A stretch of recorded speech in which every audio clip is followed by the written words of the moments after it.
I've had to be strong, fearless, and strategic, sitting at the feet of my elders in the JLP to learn and grow. I want to thank my colleagues for their support, and I want to give a special thank you to the Prime Minister for his patience.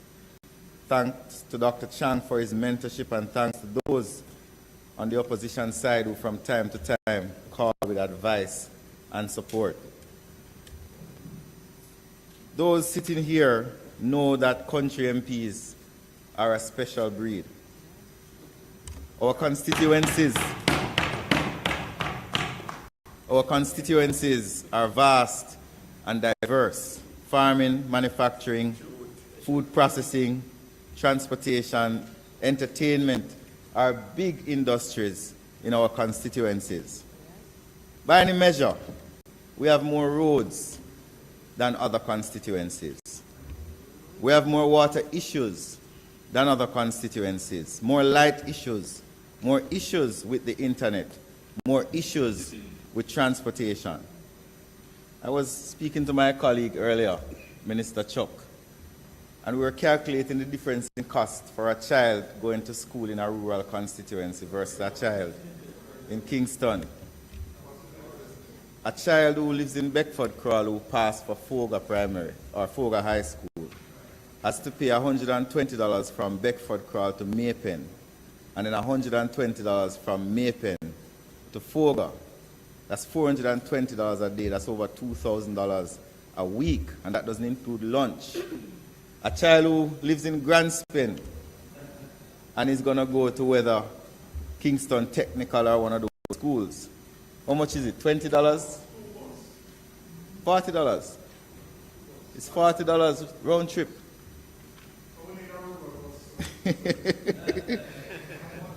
I sat here for most of the presentations, and I'm proud to be on the side with MPs who have dedicated their lives to the improvement of their countrymen.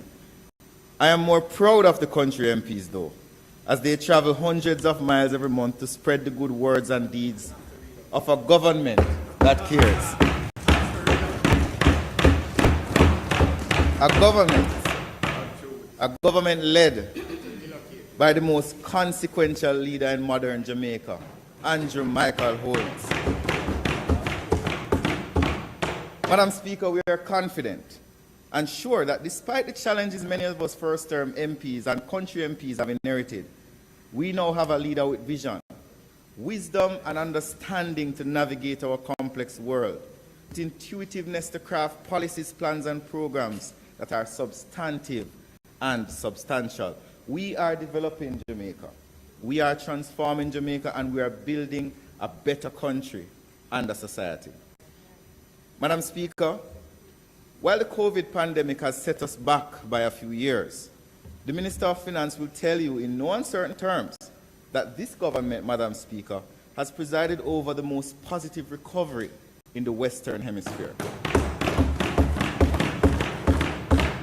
Our Finance Minister was right when he said, no other country in the hemisphere can say these three things simultaneously.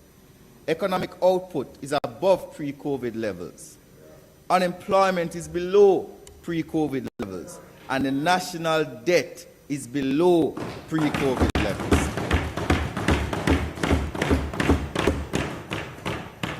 Madam Speaker, I would like to particularly thank Mr. Norris Stone. As the story goes, it was Norris who searched for me at OPM, and when he found me, asked me, you know, I want the seat. I am proud that a man who I met as a student walking up the hill at Clarendon College some 20 years ago now sees the same student standing here representing his community as a son of the soil.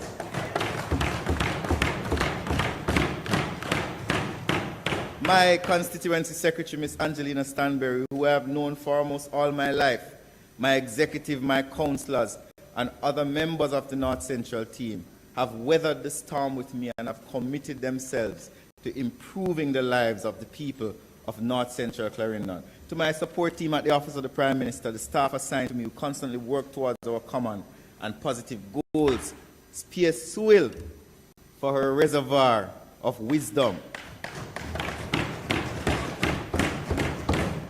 Madam Speaker, from the hills of Moko through the plains of Chapelton all the way to Rock River, North Central is in the center of the island and central to the Jamaica Labour Party. I thank all who came out on election day and gave the JLP through my candidacy a more than 1,500 vote majority. And I say to our General Secretary, Dr. Horace Chang, that North Central, a better place, is safe and sound in the loving arms of the Jamaica Labour Party. Madam Speaker, I wish a particular leader was here, but he's not. Because the message that my constituents wish to send is that no chaka-chaka opposition can ever take root in my constituency. Madam Speaker, I was reading the papers the other day and I see where a particular GenSec said they have filled out all their council candidatures. And even though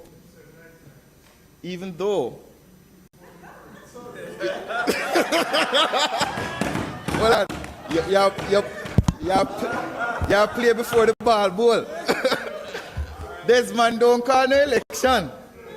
But if as you say, you have filled out so many of your council candidates, how come North Central Clarendon doesn't have one councillor candidate from the PNP or even an MP candidate? None. None. You have no representative in North Central Clarendon. Not one. Madam Speaker, I wish to thank, though, all the persons who have caused me to be here, to be able to give this report on North Central Clarendon. Madam Speaker, in the first year we had to contend with the pandemic. Our students were disconnected to a great extent from the formal education system. Many did not have internet or the required devices for online learning. First, I want to thank my generous donors, but particularly the Ministry of Education and Youth under Minister Williams and the Ministry of Finance, as we were able to deliver hundreds of tablets to students. Since then, we have not stopped building a better education system in North Central Clarendon. Madam Speaker, education is critical to the upward mobility of youth and children. I can say so because I have the experience, particularly in country areas such as North Central Clarendon, which is why it remains a top priority for me.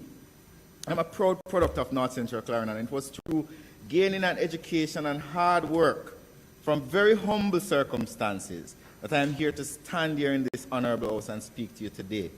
Since my last presentation, we have maintained our thrust to equip the children of North Central Clarendon with resources needed in an equal and equitable way to strengthen their chance of having a positive outcome, especially in contrast to urban Jamaica, where resources are more readily available to schools. Madam Speaker, the demands are many and were exacerbated by COVID-19, but we did not falter. We forged along despite the challenges and were able to provide Lennon High School with an intuitive whiteboard through collaboration with Huawei Technologies. Lennon High School became one of the first recipients of the Idea Hub, a game changer in the virtual learning environment. We ensured that long-standing plans for the development of a computer lab at Brixton Hill Primary were fast-tracked and completed with a community access point with the assistance of the Universal Service Fund. And I want to thank Minister Vass for his work. Through the SURF program, 99 students received vouchers valued at $30,000 each to aid, ensuring that they were able to access online and remote learning. Madam Speaker, through our strong advocacy, Clarendon College got a new coaster bus from the Ministry of Education and Youth. This was necessary, and I didn't know if I should put this in a speech, but I think it's important. Why did this bus become necessary? It became necessary as there was a massive accident along the Chapelton Road where the driver, Mr. Dunkley, died. So we had a bus that we had for many years, and we lost the bus and lost our driver. Mr. Dunkley used to take me to school.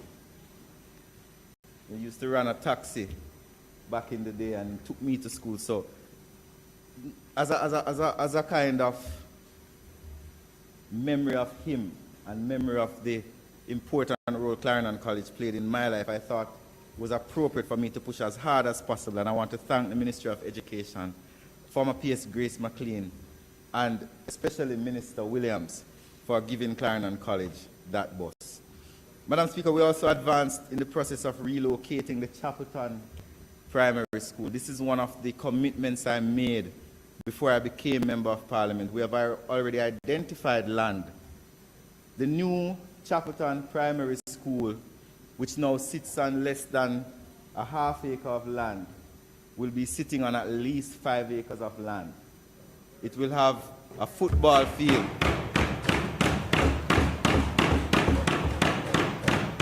Chapelton Primary doesn't have a football field, it will get one. It doesn't have netball courts, it will get one. The community center will be right beside the school where they can have use of the auditorium. That is something that I'm thankful to Minister Williams for putting it in our medium-term plans for the development of schools in Jamaica. Madam Speaker, for the 2022-23 school year, through the CDF, we assisted over 800 families in their preparation for the school year. This was done through the provision of school grants of about 288, uniform assistance of about 100, and 428 back-to-school book vouchers valuing no less than $6,000. Madam Speaker, we were able to serve these students with resources that we had, but every mickle make a muckle, and with our little mickle from the CDF and from Dr. Nigel Clark, we ensured that we provided our students with a lot of help for them to secure a brighter future. Madam Speaker, for learning to take place more effectively, more is needed than books and uniforms. The environment, Madam Speaker, that is the state of the school, is critical to ensuring that our students can absorb the lessons being taught. That is why we ensured that renovations and repairs to the Pinders Valley Primary, which had started, were completed for the new school year. Pinders Valley was closed for over a year. Remember I told you about the cost of school. Pinders Valley is in Coxon. You have to take a taxi from Pinders Valley, and then it's going to take you to Chapelton, and then you leave Chapelton and go somewhere else. That is Tree Fair. The people lost their school in the pandemic because when school closed, termites take over. So the Ministry of Education had to lick down the building, knock down the building, build a new building. It took a while, but we're very happy that in September, the school was able to reopen, and the people of Coxon in Rock River got back their school. We completed repairs to John Aston Primary. We completed repairs to Rock River Primary. And we also completed repairs to Mount Providence Primary. We debushed Beulah All Age, which was overgrown by vegetation. Beulah All Age is on a very massive property. It had not been bushed in over a decade. We had trees growing there that you could use to make beds. We had lumber on the school compound.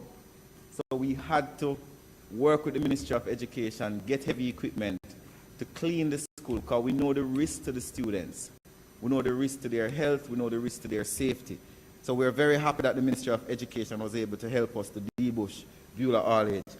In the area of agriculture, which is a core part of the livelihood of my constituents, we're very happy to report, Madam Speaker, that not only have our efforts been focused on providing our farmers with those types of support, but we have also taken on the challenge to get our youth involved and to groom their interest in agriculture in all its forms.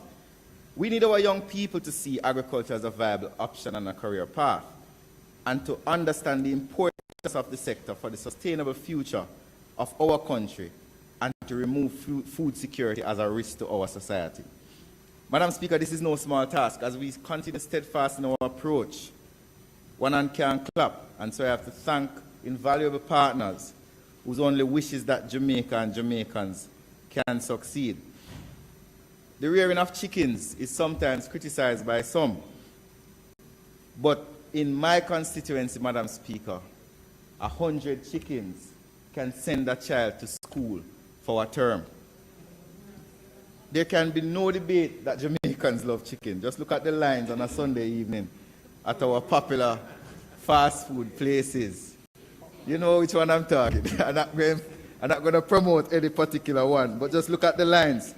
Look at the lines at the Jerkman and Red Hills Road, and you will see the importance of chicken. And that's why I want to thank the Jamaica Bauxite Institute, who recently provided us with 2,250 broilers, 180 bags of feed, and 45 packets of boosters, which were delivered to 28 constituents in the Moko division.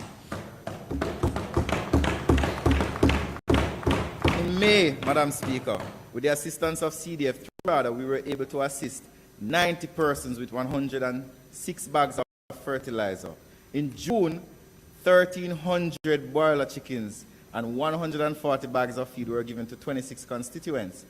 Again, Madam Speaker, in October, we provided 7,100 pounds of fertilizer to over 100 persons. To some, Madam Speaker, this may seem small, but as the saying goes, one cocoa, full basket. And as Member of Parliament, I'm striving to ensure that all my constituents have a basket and some cocoa in it. You want a basket too? Just over a year ago, Madam Speaker, and this is a very heartwarming story for me.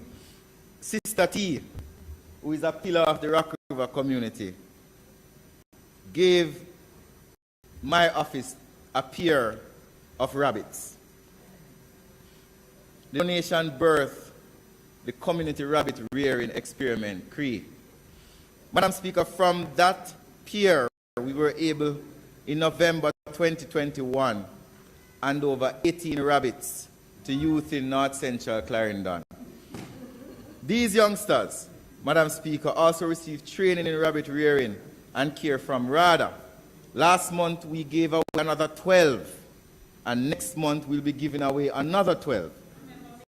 We are building a rabbit industry in North Central, and this is not government money. This is community people helping community people. Madam Speaker, the North Central Clarendon is the largest producer of ackee in Jamaica. Chances are, if you have had ackee in the last week, you have gotten it from North Central Clarendon. I want to recognize Corey, who never went to university but has built up a large business employing over 15 young people and selling tons of ackee to Tijul and Sadler and other processors. We're happy that the processing factory in Morgan's Pass will soon open, and thank Jamaica Agricultural Society and the Ministry of Economic Growth and Job Creation for the work. Let me tell you a little bit about Corey. So in ackee season, which is a year, you see these hatchback cars driving around the constituency with a bamboo stick stretching out the back of it. And they go to houses and they buy a bag of ackee from this household, buy another bag of ackee, and they stockpile it. And then the truck comes and picks up the ackee, and it has created significant income for many persons in North Central Clarendon. It's an industry that we need to protect. Madam Speaker, water is life. And every Jamaican knows that it is the phrase that we see on our bills every month. Well, at least for those of us who have been able to receive it, we know that there's a disparity across the island that has been there for many decades, where rural communities lack infrastructure for water to be piped to their homes, schools, markets, and farms. But, Madam Speaker, as country MP with first-hand experience in growing up in the constituency, I am working to ensure that this will be soon a far-away memory. In December last year, I embarked on a constituency-wide tour with the National Water Commission to determine the best possible water solutions for North Central Clarendon. In partnership with the NWC, the aim is to ensure long-term and sustainable plans to allow our constituents to have access to piped water. Of course, Madam Speaker, I do not need to explain the economic and health benefits of this to our rural constituents.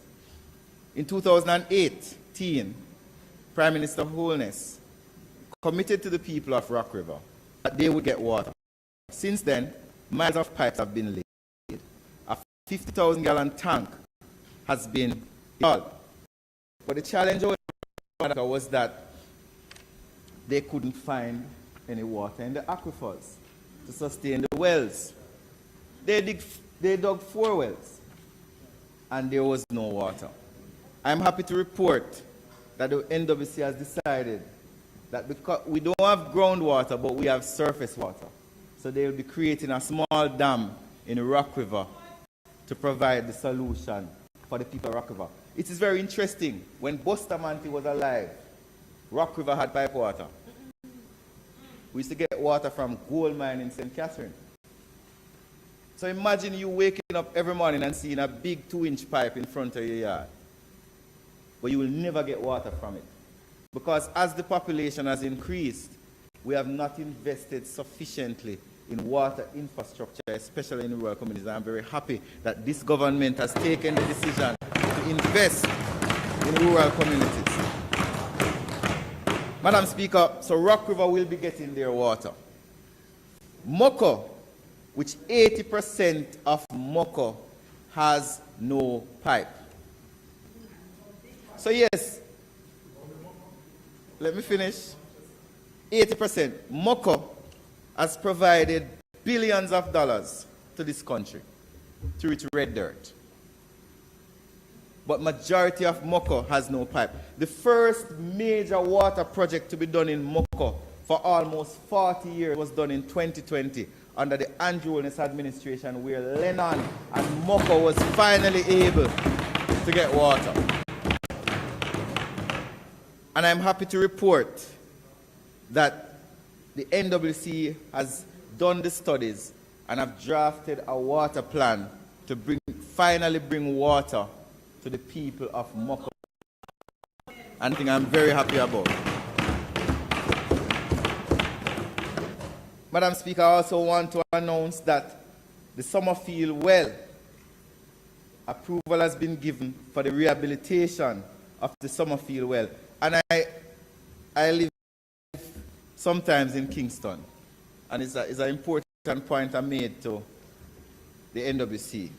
The broken main in the community where I was living in Kingston, and they came and dug it up and fixed it within 2 weeks.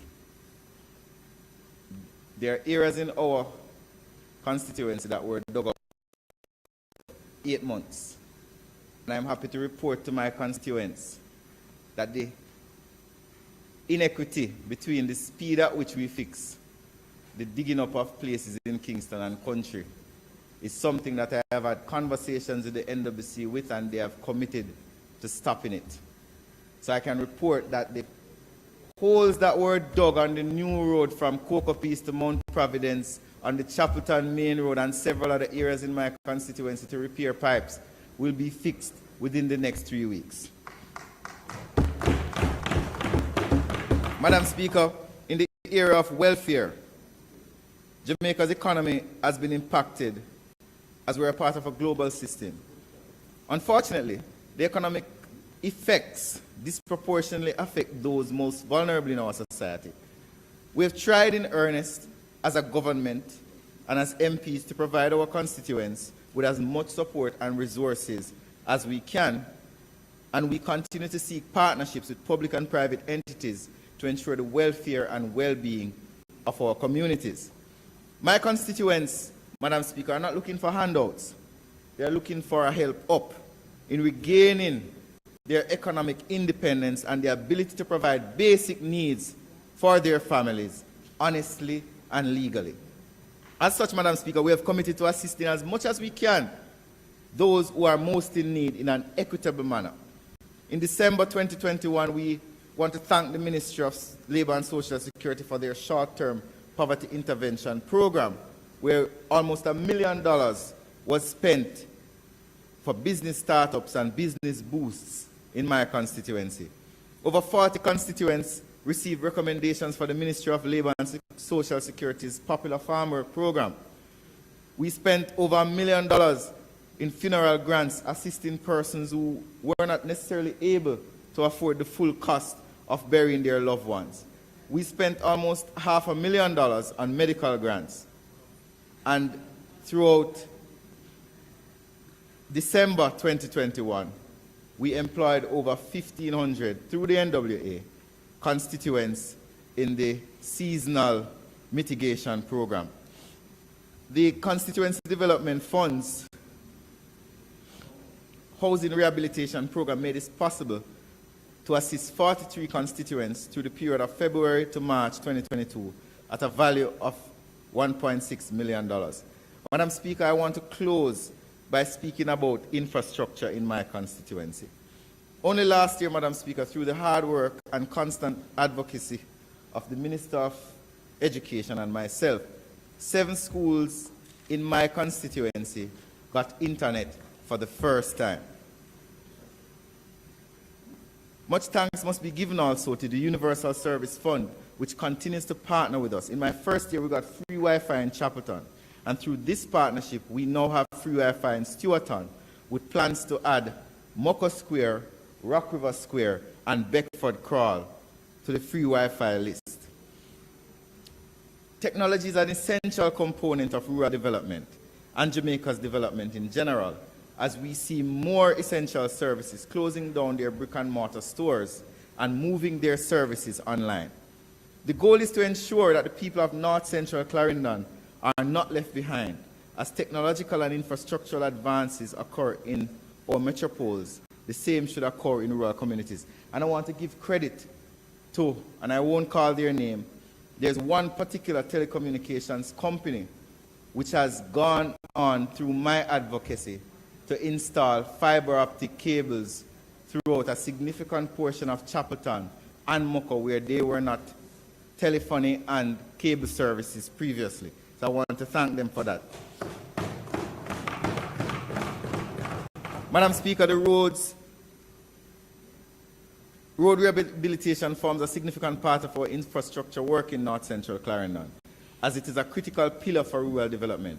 There are roads within the constituency that have for decades never been repaired.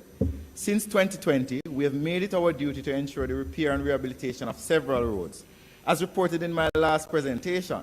In addition to those, we have commenced and completed a series of roadworks in Prospect, where we collaborated with the councillor, Crawl, Blackwood, Springfield, Shinglesut, Limehall, Ennishill, and Trafalgar Hill. Major work was also done in Bellasgate, which borders myself, Minister Warmington, Minister Charles Jr., and Dr. Christopher Tufton's constituencies. The Christmas work program also saw the completion of repairs to Moko Road, Salem Hill, Beckford Crawl to Blackwoods, Ennishill, Trafalgar Hill, and sections of Chapelton Bypass. Madam Speaker, in Christmas 2021, we upped the ante and over 2,000 persons were engaged in seasonal work. While I'm thankful for the allocation for the last period, like my colleagues behind, beside, and in front of me, we are even more thankful for the allocation this period.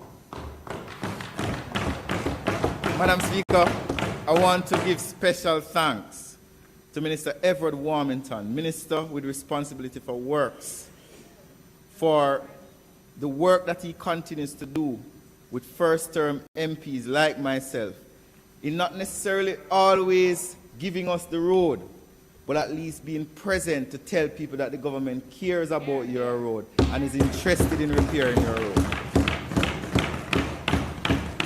There was concern in my constituency about several roads, and the constituents kept asking Minister Morgan, when are these roads going to fix? I want to thank Minister Warmington for his speed in coming to North Central to reassure the people that though the plans may not always be immediate, there are plans. Madam Speaker,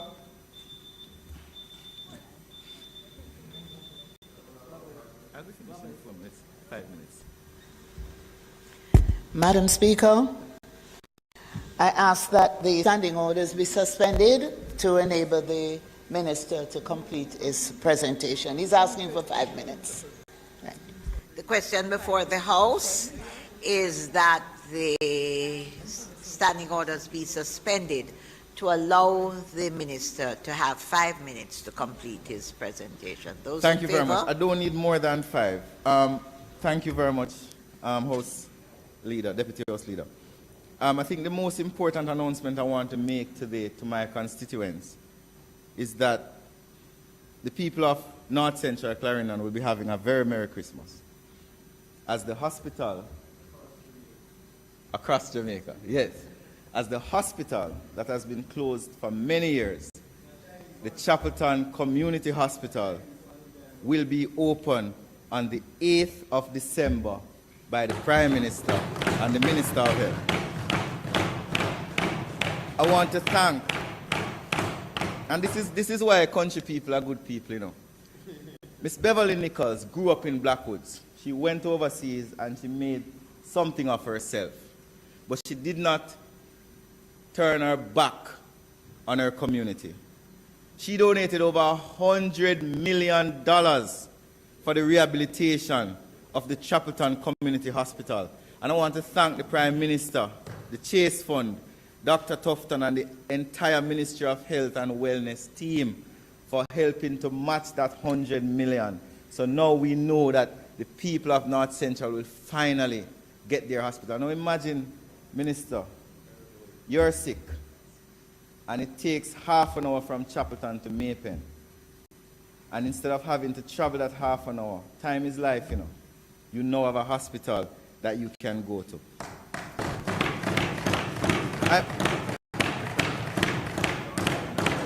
I'm also pleased to announce, and Sibylis, you will get... Yes, right. I'm also pleased to announce our eco plans by the Ministry of Health and Wellness and by their minister, that the upgrading of the Moko Health Center will also take place. So North Central Clarendon is going to have a lot of developments over the next couple of years. Madam Speaker, though we toil on steep hills and trod long roads, we are energized by the love and loyalty of the people of North Central Clarendon. When we campaigned, the people said they wanted water, and through this government, we're giving them water. When we campaigned, they said they wanted roads, and through this government, we're giving them roads. The people said they wanted better schools, and through this government, we're giving them better schools.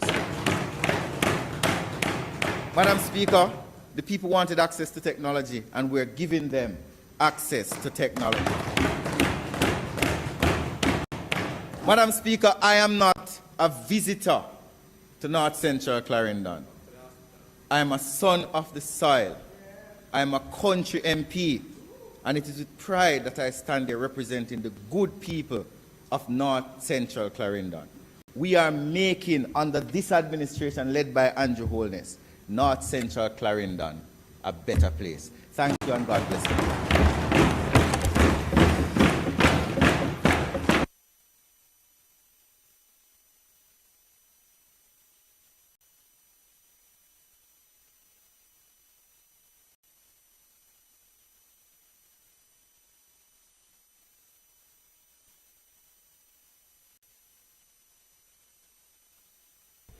Madam Speaker, excellent presentation by a young member of Parliament.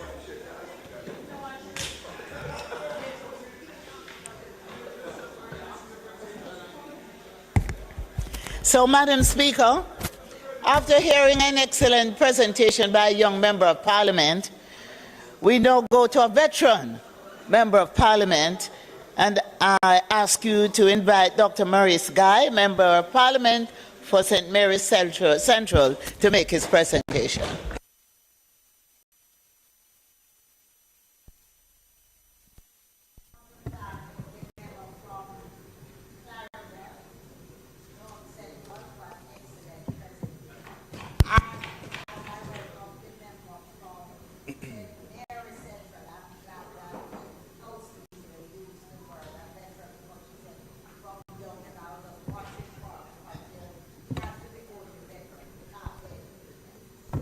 Thank you very much, Madam Speaker. Thank you, members. Madam Speaker, I rise yet again to make my contribution to the state of the constituency debates. Last year when I spoke in the debates Madam Speaker, I prefer the view that these debates will not yield any tangible result for the constituency. And all that we are doing here is to report on what has been done, and yes, to say on what we'd like to have done. But experience has shown that in terms of pleas by presentations in these debates, not much come of it. But Madam Speaker, it is almost like flogging a dead horse. But on the other hand, we live in faith that the expectation that the substance of things hoped for will eventually come. Madam Speaker, I would like first of all to thank the Almighty for giving me strength and keeping me safe so I can make this contribution.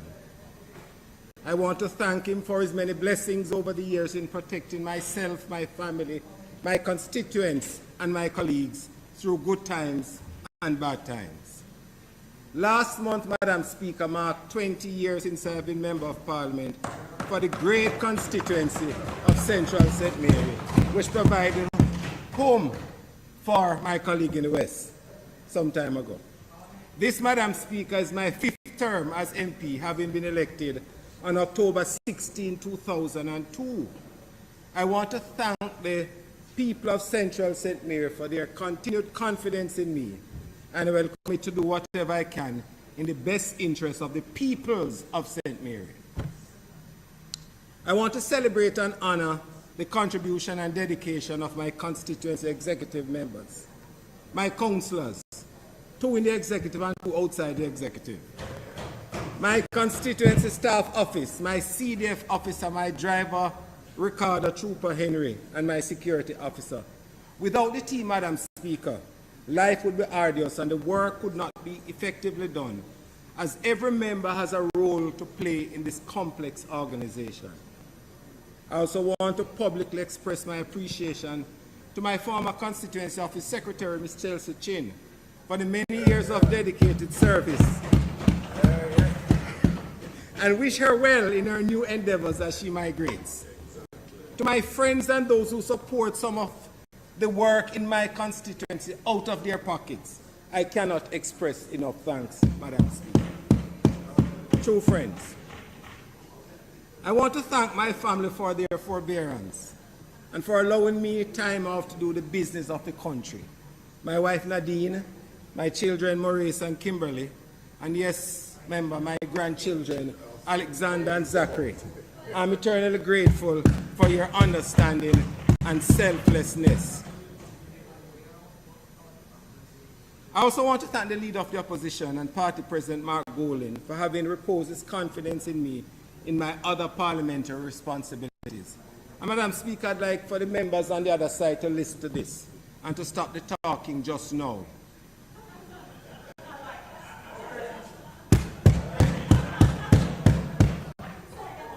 To you, Madam Speaker, and my parliamentary colleagues on both sides, maximum respect and love.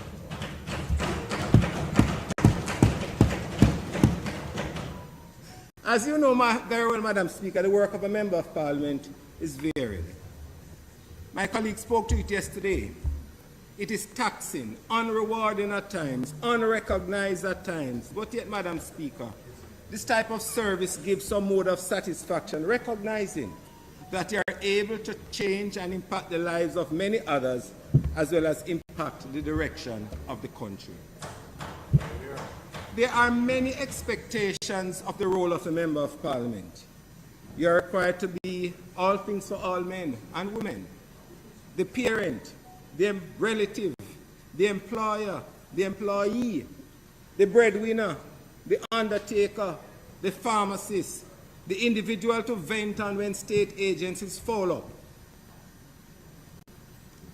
And sometimes, Madam Speaker, this venting is laced with expletives. And yes, one is expected to remain calm and civil in all instances. There's a view, Madam Speaker, that a Member of Parliament has government funds in his pocket walking around and is able to dole out at the request of their charges. Unfortunately, Madam Speaker, the view arose of what our predecessors inadvertently might have led them to believe. When they are told that funding, even CDF, is in the custody of the implementing agencies, and that invoices or other means of verification is needed, one is greeted with a blank face, almost in disbelief. Immediate assistance, when it is necessary, usually comes from the MP's personal funds and not the state funds. Therefore, Madam Speaker, a part of what needs to be done from all sides as members of Parliament is a relook, as well as a renewed communication as to the role of the Member of Parliament.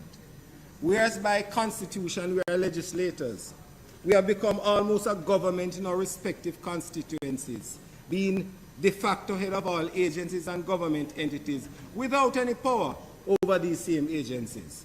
It is therefore my recommendation, Madam Speaker, that the Parliament engages the country as well on the role of the Member of Parliament. St. Mary's is a prime agricultural parish, endowed with good soil, more than average rainfall, and a good climate for growing a wide variety of crops. The constituency also has a thriving fishing industry that is centered primarily around the Patchy Beach in Port Maria and Robbins Bay Fishing Village. The constituency. But I'll extend it to Rainover shortly. Although the fishermen get subsidized fuel, that is all they get from the Fisheries Authority. They are in great need of help in terms of boat and engine assistance, and I'm appealing to the Minister of Agriculture and Fisheries to assist those folks. Our farmers need assistance too. When I listen to my colleagues speaking about the assistance in their constituency received from the Ministry of Agriculture, I'm forced to echo the sentiments of all members of this side that assistance to constituencies need to be equitable. You know, Madam Speaker, I'm indeed grateful on behalf of my farmers for the 70 bags of fertilizer received, but was shocked to hear big thanks in the Parliament last week for the 310 bags of fertilizer received from the same ministry by another constituency. Madam Speaker, I was, however, jolted into reality when I was reminded of the Jamaican phrase which said, "Donkey said the world a level." I'm therefore compelled to add my voice to the chorus of members from this side calling for equity. Many small farmers are seeking land to start or expand their production in the parish. I'm happy to see that the Agro-Invest Corporation has restarted the development and subdivision of land into large acreages in Nonsuch and Unity Estate for leasing it to farmers. If this is done expeditiously, it can result in significantly increased fruit production for the parish and by extension for the nation. Madam Speaker, I'm glad the Minister walked in recently, or just now. The constituency has so far benefited from USF projects. Yes, Minister Vaz. With 3 community Wi-Fi hotspots in Islington, Woodside, and Albion Mountain, and a 4th one in the implementing stage for Hampstead. This has not only increased connectivity for the general citizenry, but has aided students in their study and research. The Township Wi-Fi project was commissioned in Port Maria in May this year, courtesy of the Minister. Thank you, Minister, and the staff of the USF, headed by the CEO, for the work so far. And seek your understanding as we ask for more community access points. Madam Speaker, last week a colleague of us, spoke about the roads in their constituency. She started off by saying, the roads are the roads. Madam Speaker, when I listened to that comment, I was a little taken aback, wondering if I was dreaming, as she was describing exactly what the state of affairs of my roads in my constituency, Central St. Mary. All major roads in the constituency, Madam Speaker, bar none, are in need of serious rehabilitation. And even those that I share with my colleague in Western St. Mary and in Southeast St. Mary. We have heard of major road demonstrations and roadblocks across the entire country. 2 weeks ago, we had our fair share in Central St. Mary, where the taximen and some citizens decided to block the roads in protest over the bad road conditions. Madam Speaker, I know of these conditions. Like the speaker before me, I travel on them daily as I navigate to and from my house in St. Mary, my home in St. Mary. But I want to make a point, Madam Speaker. Whereas I empathize with the motorists, I could not, cannot, and will not support roadblocks where citizens are deprived of their freedom of movement, where emergencies are impeded, emergency services are impeded, and there's always the potential for explosive situations which may result in harm to life and property. Further, Madam Speaker, I could not be supportive of breaking the law when I'm a legislator sitting in this house that makes the law. I will support protests which do not block roads in support of my fellow constituents, but not a roadblock. It is not for want of trying, Madam Speaker, because representation to the Minister with responsibility for roads has been ongoing. And truth be told, this has been going back as far back as 2016 with the Minister. Apart from a generalized patching program which takes place currently just now about once or twice a year, there isn't any more, except those that we get at Christmas. And the roads have been allowed by the National Works Agency to deteriorate to their present undrivable state. The Minister has finally committed toward the constituency on November 9, 2022, and I'm expecting that he will make good on his promise and have a first-hand look at the state of the road infrastructure in central St. Mary. You know, Madam Speaker, unlike other speakers who come to this house and reel out the numbers of roads that have been repaired, I am forced to state those that need major repairs. Highgate to Palmetto, Palmetto to Post Road, Port Morais to Islington, Islington to Water Valley, Ballards Valley to Hampstead, Hampstead to Sandside, Trinity to Freehill, into Fontabella. All right. These alongside those which have called bastard roads last year, Madam Speaker. Those are the roads that have no mothers, no fathers. The only person who is responsible is a member of Parliament. These are the roads that are not owned by the National Works Agency, not owned by the municipal corporations. These are the roads that are relic from the land settlement roads that people were given land in the late 50s and 60s.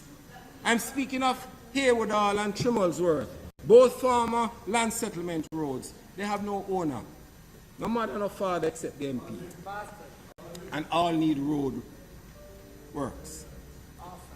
I am happy to note that the rehabilitation of NHT scheme roads have been completed in the Frontier Housing Scheme in Port Maria, and work is currently being undertaken at the Stockholm Park Housing Scheme in Highgate.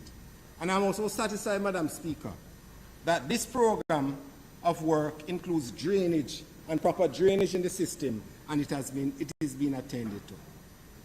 Madam Speaker, all my colleagues, bar none, speaking in these debates have spoken about the wanton destruction of roadways by the National Water Commission without reinstatement.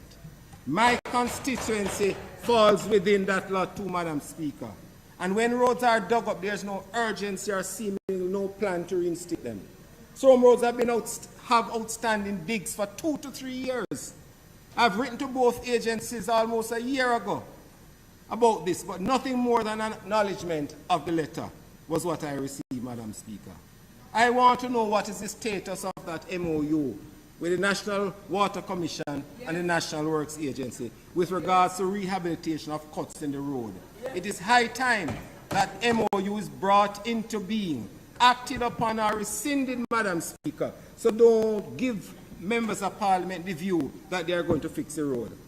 It is also an opportune time, Madam Speaker, for the Minister of Economic Growth and Job Creation, under whose ministry both agencies fall, to finally resolve this issue. It cannot be fair that out of the small patching allocation given to my constituency, and I can only speak to mine, that some is being spent to correct the defects of the road as a result of the National Water Commission digs.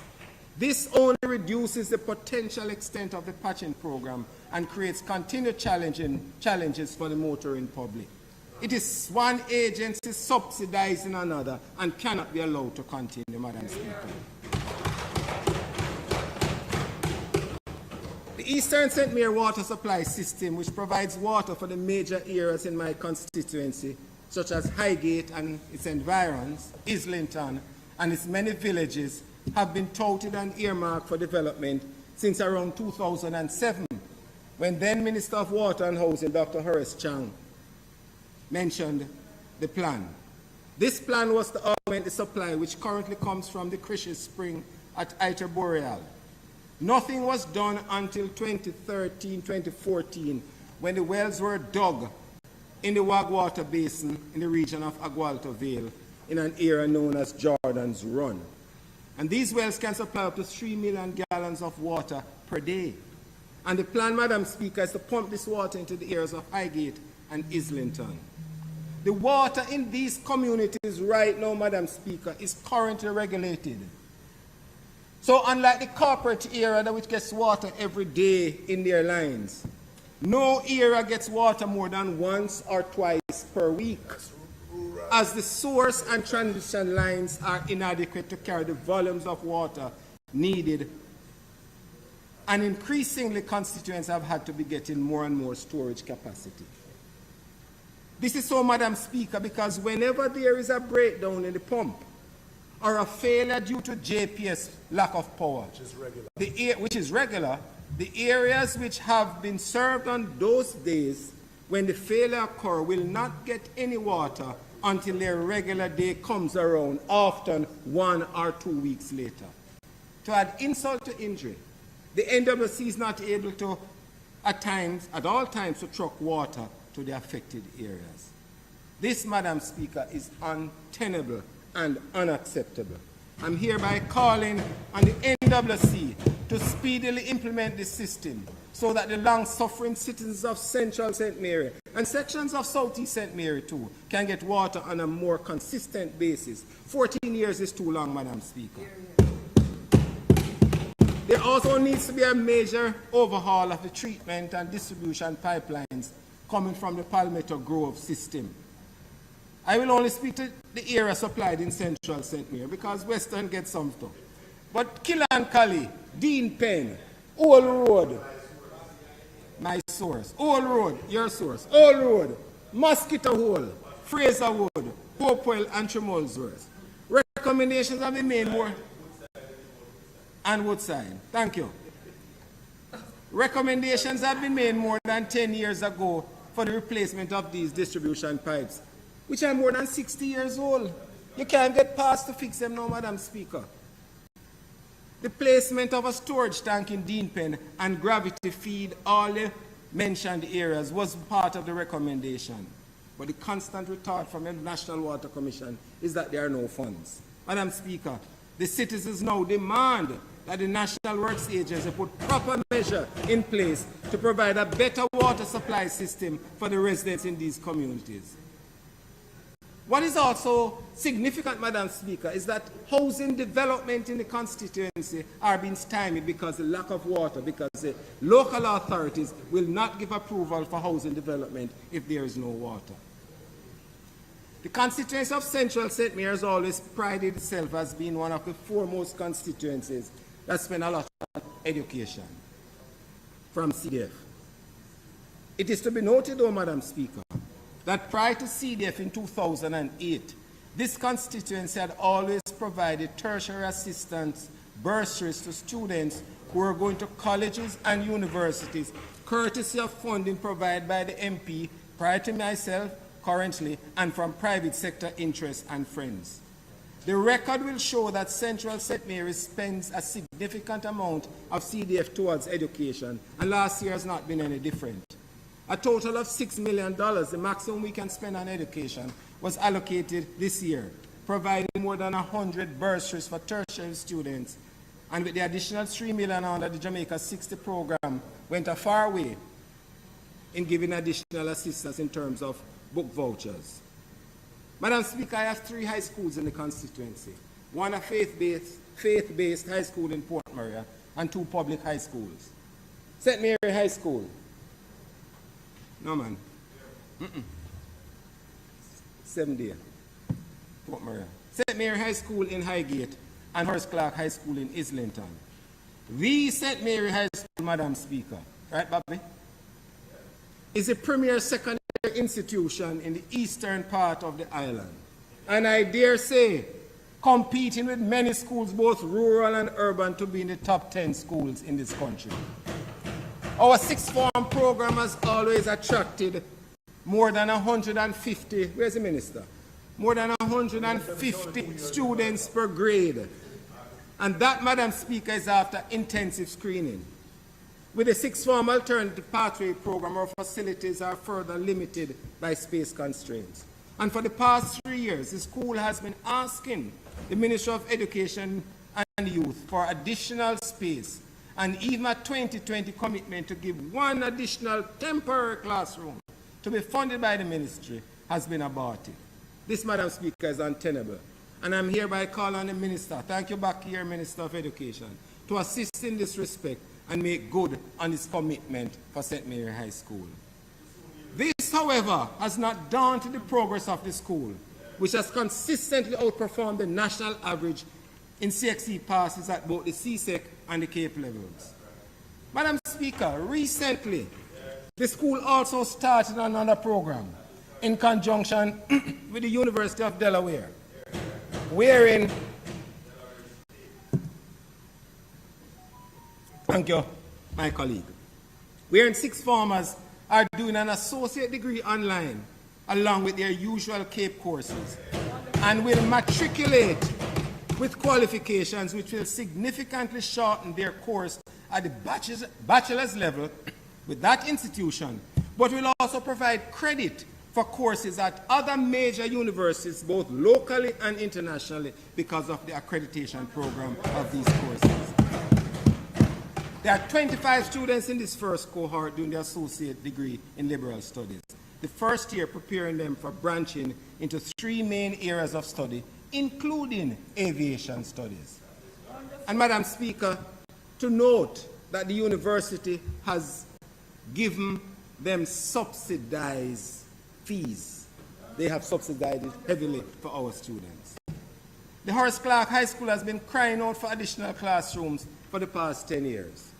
Initially, Madam Speaker, because of government's inability to fund them, the school resorted to building additional space with wooden structures built by the very technical students at the school, guided by the teacher, with funding coming from the Member of Parliament and the business community. Years ago, I invited them and the students sat in the gallery listening to the presentation and the commendation on the work that they have done. Those classrooms have become old and outdated, Madam Speaker, and promises by the Ministry of Education, Youth and Ministry of Education and Youth to get a new block has been futile.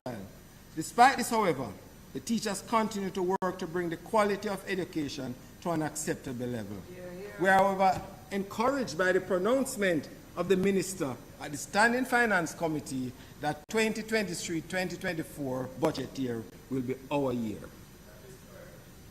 Madam Speaker, last year I spoke to the CDF funding installing lights at the football field at Clements Park, Port Maria. This facility is still in need of some fencing and seating, and I've reached out to the Minister of Sports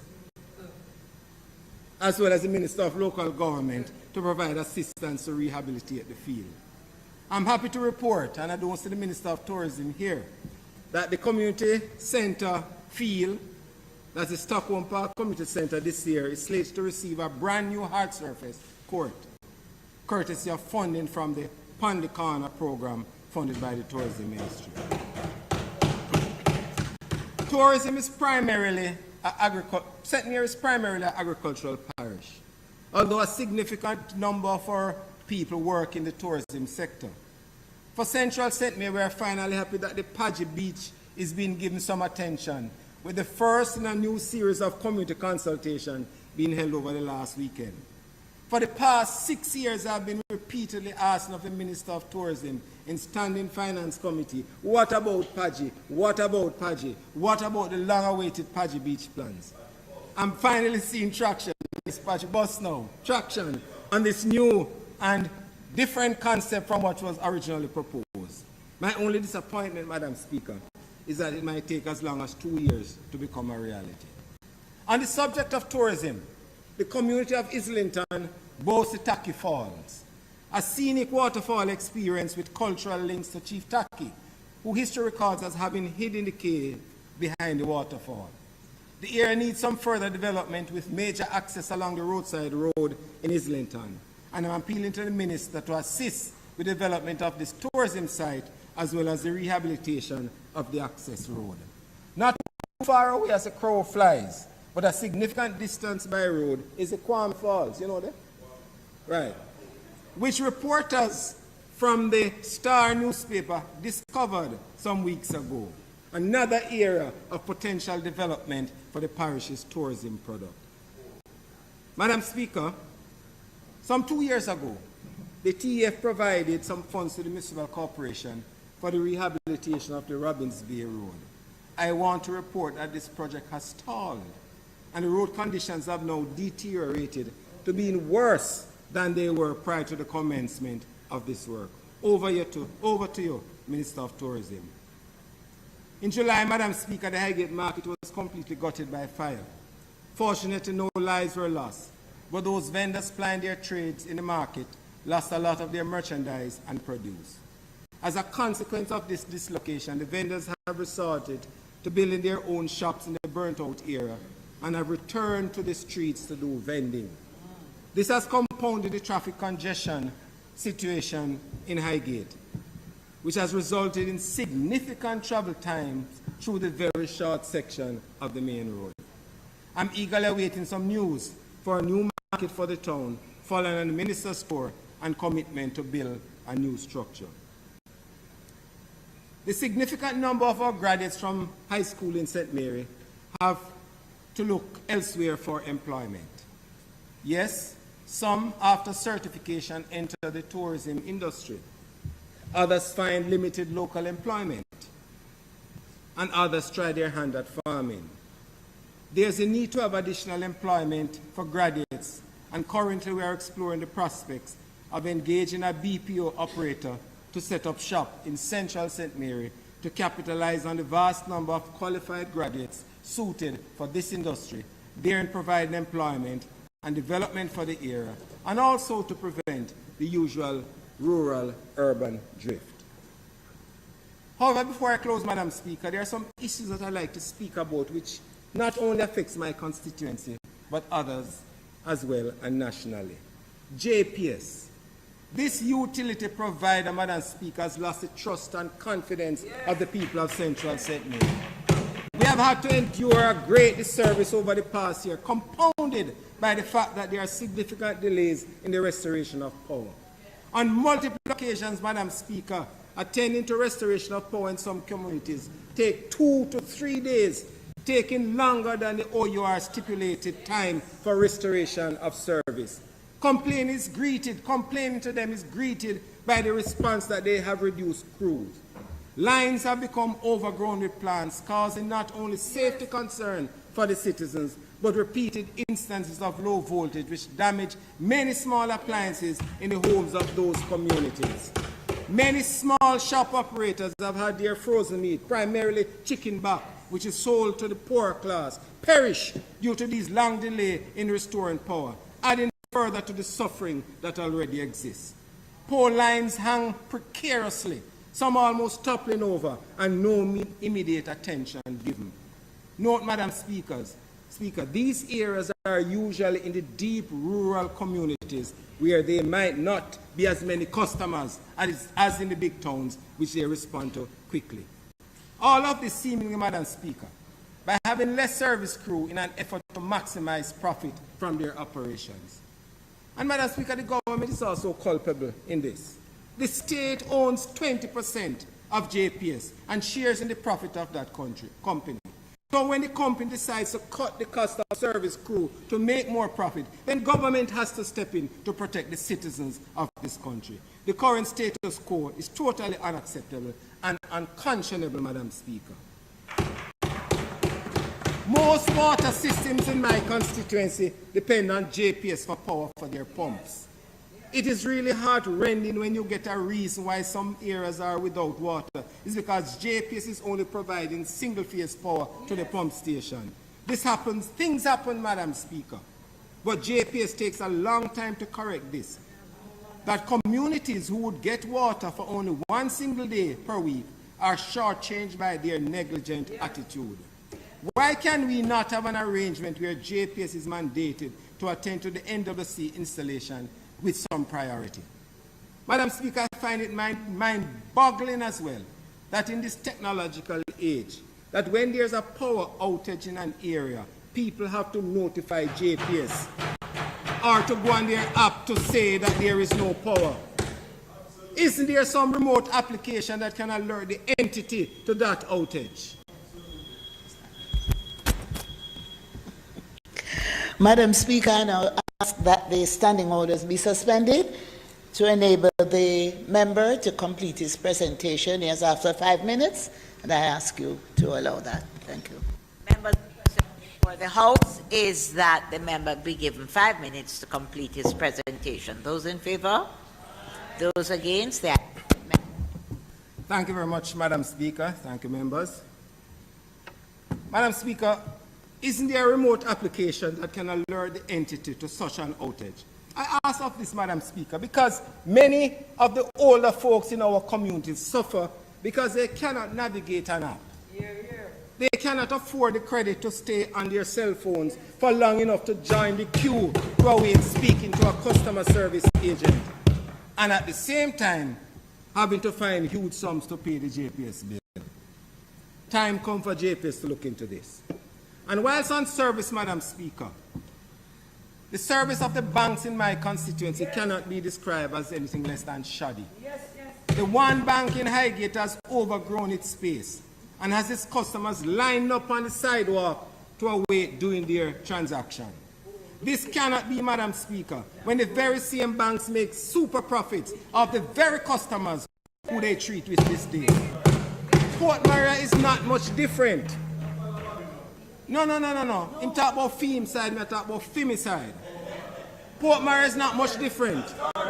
It is just heartbreaking to see senior citizens sit in the bank awaiting service, having traveled from far away as one bank closed their branch in Highgate years ago, and these customers' accounts were transferred to Port Morais branch. They are the very same citizens who will or cannot do online banking. And trying to draw them into this is like taking the horse to the water and forcing the horse to drink. Banks need to be more sensitive and more creative and recognize that one size does not fit all. I won't even speak of the discourtesy meted out to me by the security guard who tried to interrogate me, a customer, as to the reason why I was attending a bank and denying me entry into the new building of one of the banks in Port Morais. Can you imagine, Madam Speaker, what other citizens have to endure at the hands of these Shylock entities? We demand better service from them, Madam Speaker. Last year, I spoke about the noises from the motorbikes, which still continue unabated.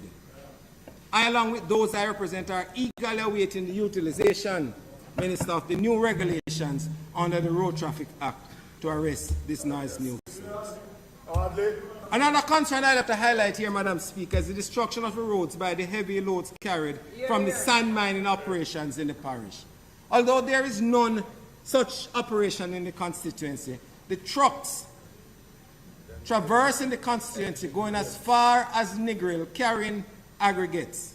Not only the overweight, but the constant spilling of some of the load onto the roadway creates hazards for other motorists. Many have suffered broken windscreens from flying missiles from these trucks, and a spillage can also contribute to skidding of vehicles on the loose stones in the roads. I'm calling on the NAA to reactivate the mobile waste stations on the corridor so that offending operators can be reined in. I'm proposing as well, Madam Speaker, that the government introduce a level of 10% of the cost per ton sold to these trucks to be paid as part of the maintenance of the roads in the constituencies. The nearest location to me sells about 150,000 tons per year. Cost of aggregate raised between 2,500 to 3,000 per ton, which would give about 45 million per year to assist in maintaining the roads. Madam Speaker, I won't speak to the issue of MP salaries that some of my colleagues have spoken about, which we all know to be totally inadequate. One aspect of the remuneration, though, is known as the subsistence, amounted to $800 per attendance. Years ago, in discussing with a colleague on this side, who happens to be deeply connected to the church, remarked many years ago when we were talking about this amount for rural MPs, and his response was, that can't even buy one night of the house of ill repute downtown. Now, Madam Speaker, that was years ago. Can you imagine what it would cost now? Back road? Not even back road. But he was referring to downtown, which was in his constituency then. This demonstrated that the package was and still is inadequate. Madam Speaker, in concluding, I want to assure my constituents that I remain committed to make a life better for you. And I'll continue to advocate for the 40,000 persons living in the constituency. And that together we can achieve much more. Let us come together to make the parish of our birth stronger, more peaceful, more prosperous, and a beautiful place where we would still want it to be the choice of place to live, to work, to raise families, to do business, and yes, to retire. I thank you, Madam Speaker.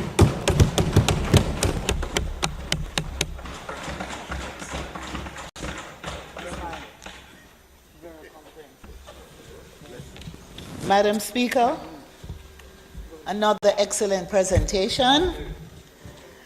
And so we heard from the young politician looking at the future and the veteran politician showing maturity. And now, Madam Speaker, I ask you to invite the independent member sitting in the House to make his presentation, Mr. George Wright, MP for Westmoreland. Thank Central for his presentation. Westmoreland Central.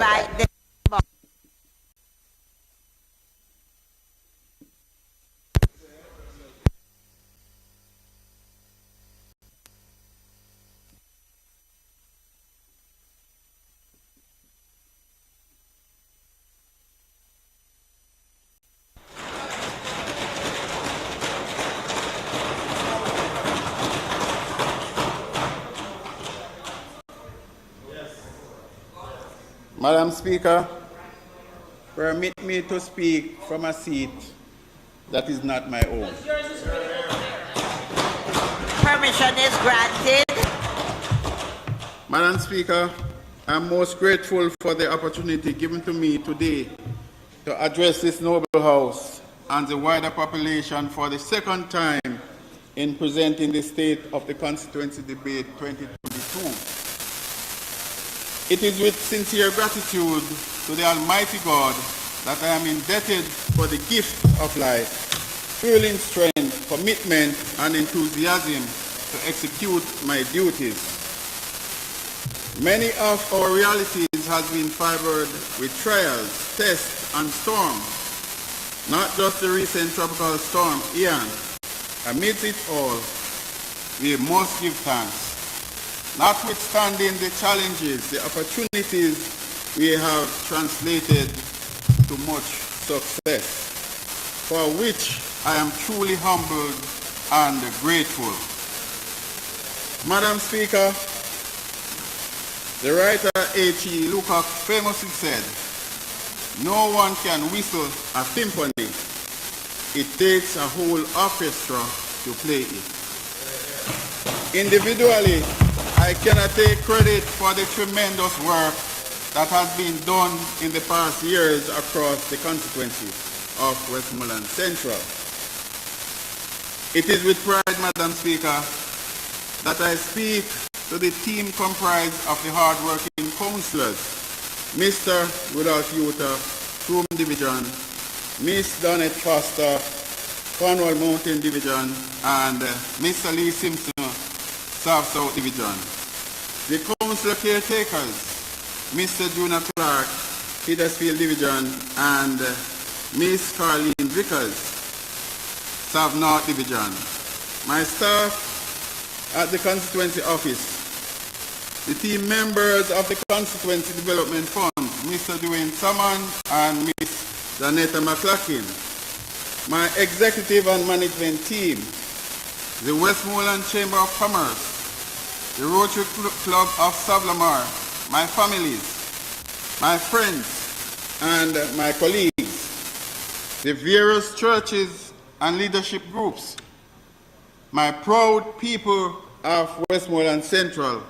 Collectively, they all had demonstrated on a daily basis to their unwavering support and steadfastness in building and the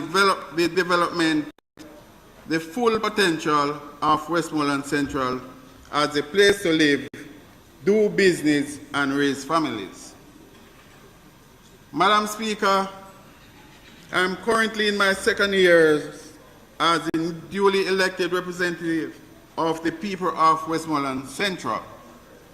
Graciously, I reported that after more than 30 years of neglect, the citizens in my constituency can now boast of having good and consistent representation. Madam Speaker, personally speaking, this is no pageantry, neither is it a grand display.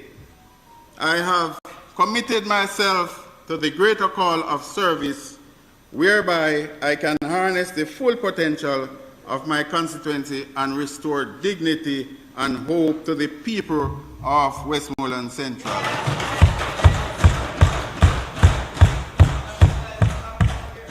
Madam Speaker, during my last debate, I spoke on a number of issues, including road rehabilitation, socio-economic condition, healthcare facilities, and the eyesore crime and violence that plagues the people of Westmoreland Central. Madam Speaker, today I would like to update the Honourable House on the progress made thus far. Madam Speaker, I cannot emphasize enough that I am committed to the people of Westmoreland Central, who has entrusted me to represent them. The parish of Westmoreland has borne several stalwarts of ministers in housing, agriculture, water and rural development, tourism, a prime minister, and the list goes on.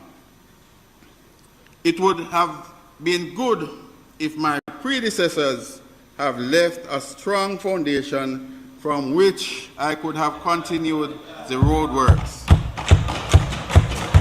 The level of neglect and mismanagement is astounding and alarming. To date, the deplorable road condition I have inherited is a dismal reality, which I am working diligently to address. Madam Speaker, I have been a member of Parliament for a mere 2 years. In this year alone, over $700 million have been allocated for major road rehabilitation and upgrades. Madam Speaker, I would like to highlight just a few of the road areas which have been neglected for decades and for the very first time have been getting attention. Fort William to Welcome Road is 98% complete. Shrewsbury Logwood will be getting a bridge at a cost of an investment cost of $31 million. In addition, over $45 million were injected into road rehabilitation and upgrades. And upgrades have been successfully completed, with another $41 million allocated to complete the entire roadway in the community. Madam Speaker, that is caring, that is prosperity, that is the highest level of representation. Walter Chedising, Landilo, Phase 1 entrance, Gully Banks, otherwise called Barracks Road, Redgate, Hatfield Housing Scheme Road, Porter's Mountain, Friendship, and Dunbar's River to Torrington have all had a section of their roadways rehabilitated. Repairs were done to a section of the roadway from Maxfield to Burnyside.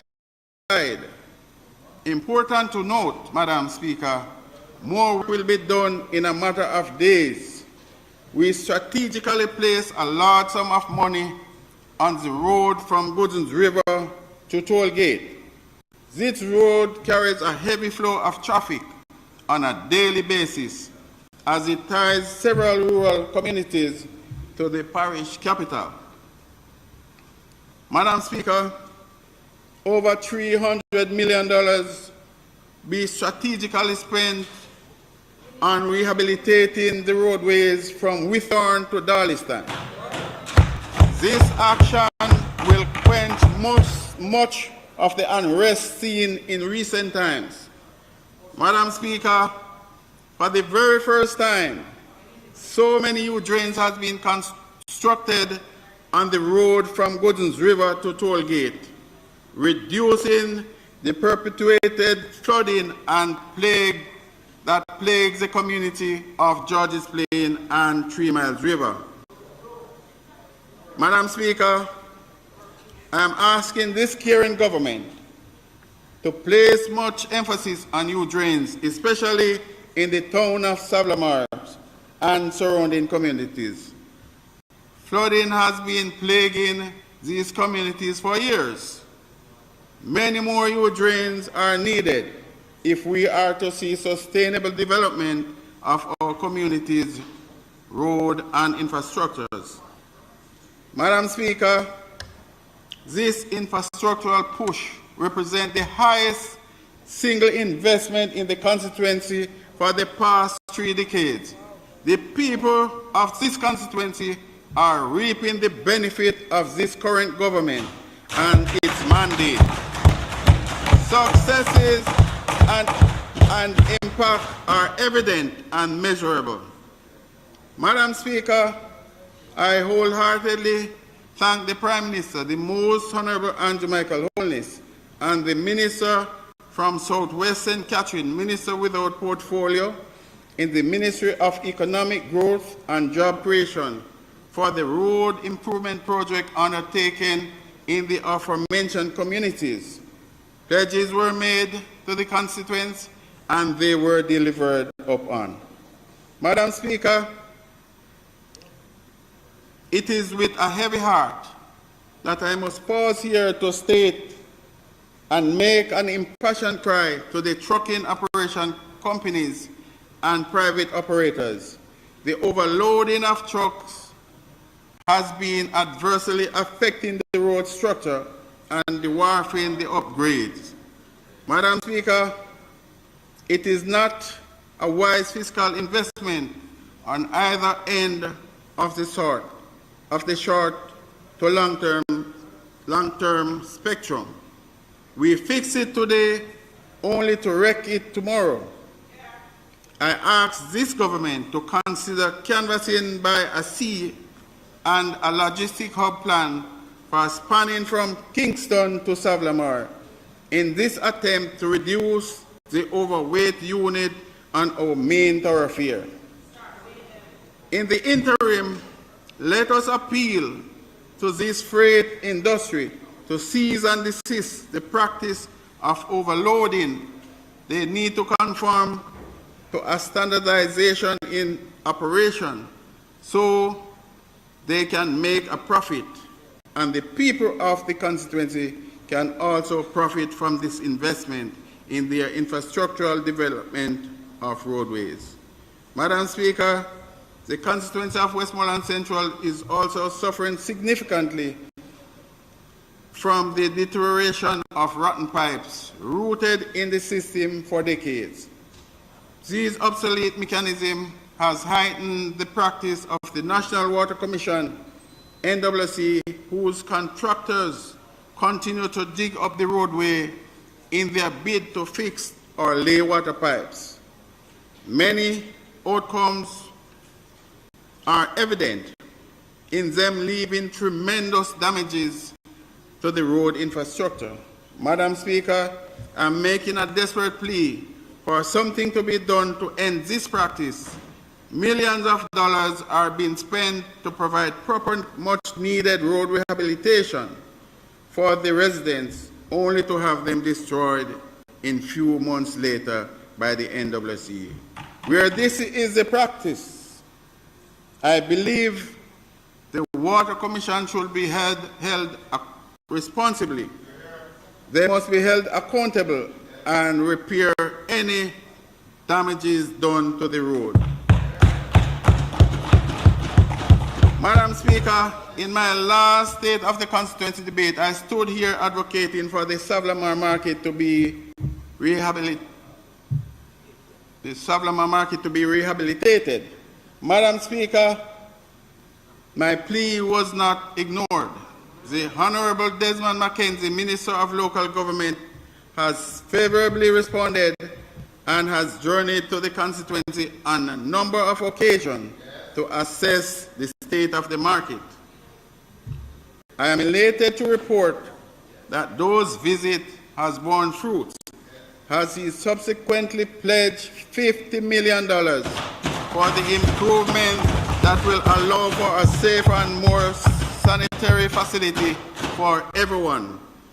Thank you, Minister Mackenzie. An upgrade and modernized marketplace is well overdue. The people and I are looking forward to its completion.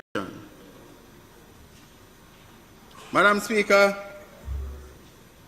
I ask for indulgence because my next statement might sound a bit redundant. When I was growing up, there was a value compass that presented education as a sail for positive upward mobility and success. However, with the injection of the COVID-19 pandemic that entered our shore in March 2020, the educational system had been riding on some storms, which has predisposed our nation's youth to unstable ground. We have seen the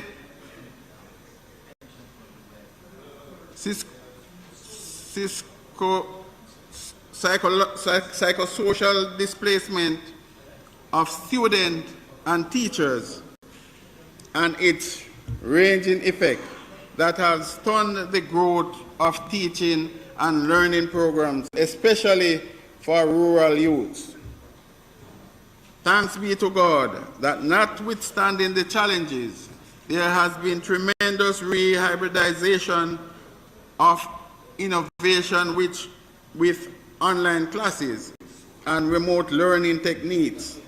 In spite of the innumerable challenges being faced, our nation educators displayed true Jamaican fiber of resilience.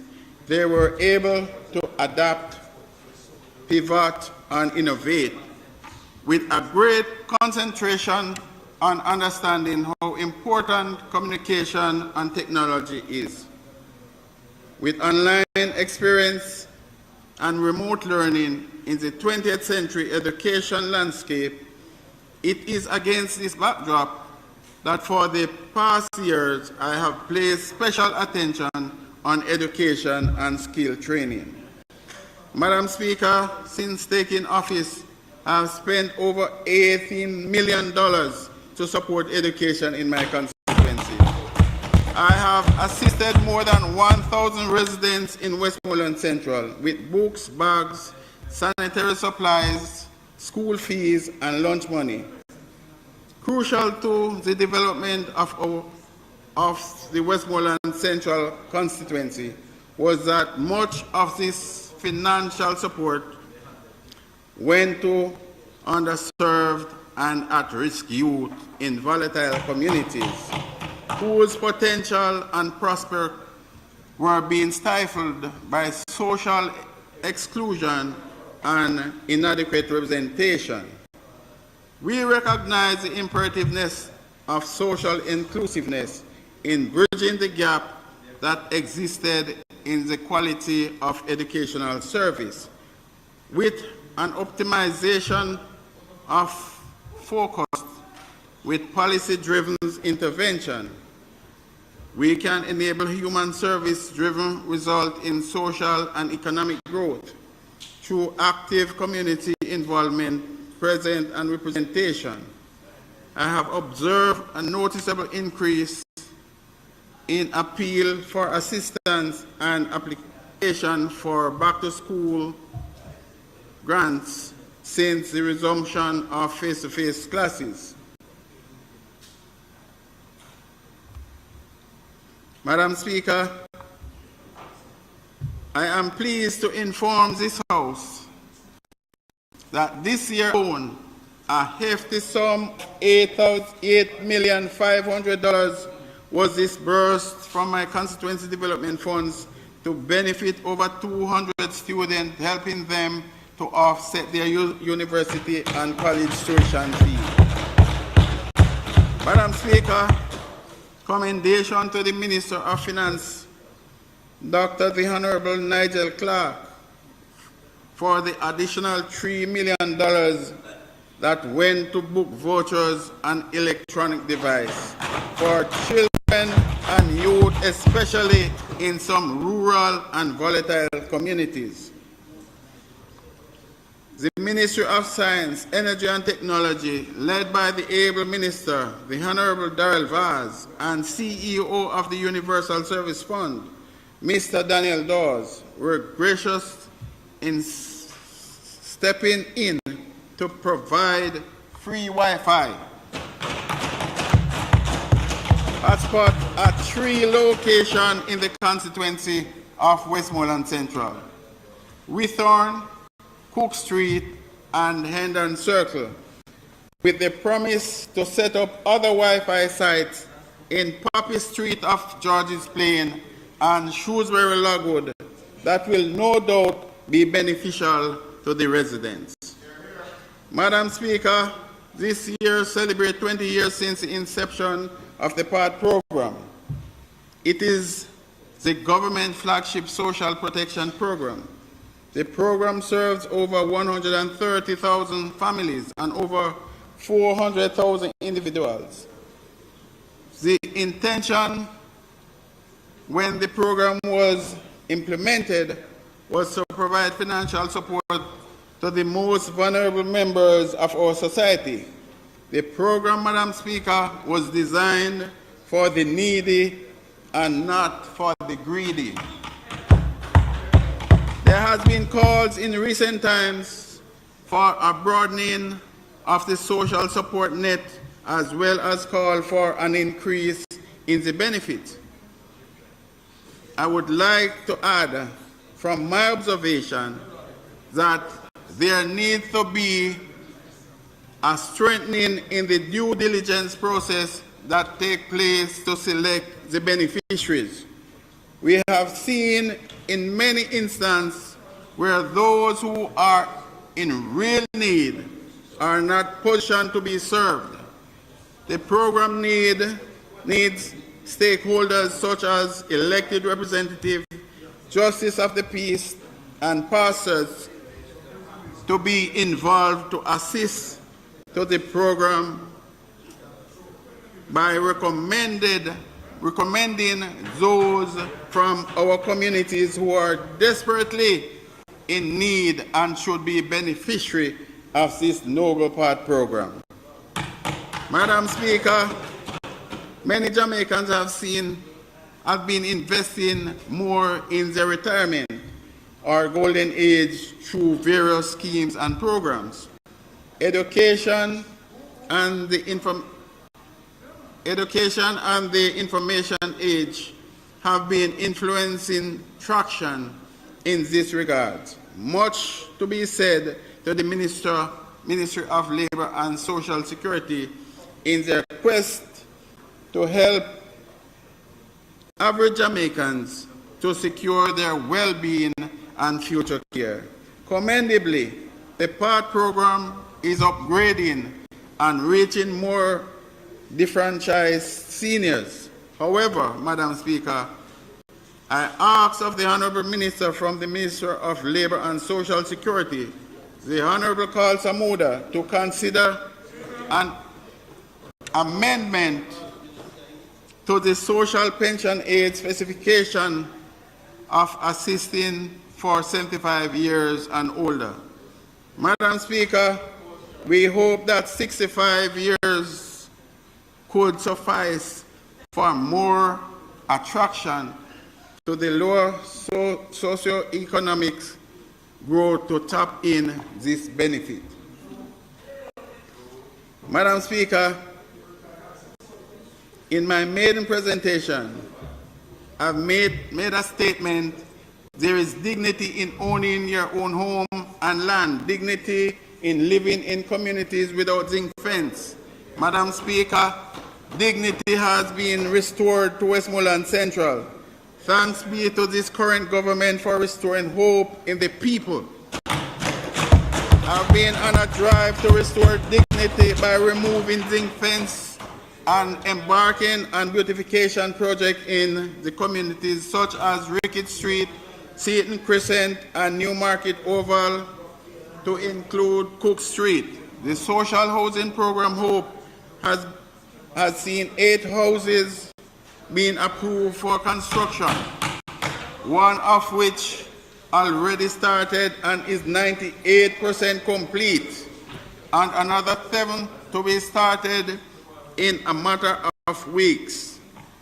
Madam Speaker, I'm of the view that it is time for the government to consider a rent-to-own initiative for especially civil servants, where the NHT build houses and allow residents to rent with the ability to own at a later date. Buying a house can be difficult for some, and so they rent. The rent-to-own initiative can build equity and provide the opportunity for the renter to pay towards owning the home over time. This is also the possibility of intergenerational mortgage, where more families in the constituency can have the dignity and worth of owning their own home. Madam Speaker, the present government, led by the Most Honourable Andrew Holness, is demonstrating care, and the people of Westmoreland Central recognize and appreciate what is being done for them. Madam Speaker, I continue to lobby for a dialysis unit and renal specialist at the Savlamar Public General Hospital. Madam Speaker, I am making this call after consultation with doctors at the hospital. I continue to lobby on behalf of the overworked doctors and nurses, as well as the frustrated residents, for the sophisticated intensive care unit that will upgrade the care of patients. Savlamar is the only government-owned hospital in the parish, and so I would love to see the hospital upgrade from a Type B to a Type A facility, as patients from Hanover and even St. Elizabeth are transferred and treated there. Additional wards are needed that will at least increase inpatient capacity. A number of LL patients have to travel outside the parish, more so to Cornwall Regional Hospital in St. James, to have such service rendered to them. Madam Speaker, the patients are having challenging time because traveling expense and fees for care is a heavy burden. Madam Speaker, Savlamar Public General Hospital sees the most trauma in Jamaica, not just in the parish, but in the country. Trauma caused by motor vehicle, bike accident, and criminal casualties. In the case almost every day, yet still there is not a radiologist or a neurosurgeon on call. Further to that, patients have to be transported to the other location because the hospital does not have a CT scan machine. Immediate urgent care cannot be rendered in these life-threatening situations. Madam Speaker, we also need to look at the physical therapy for patients.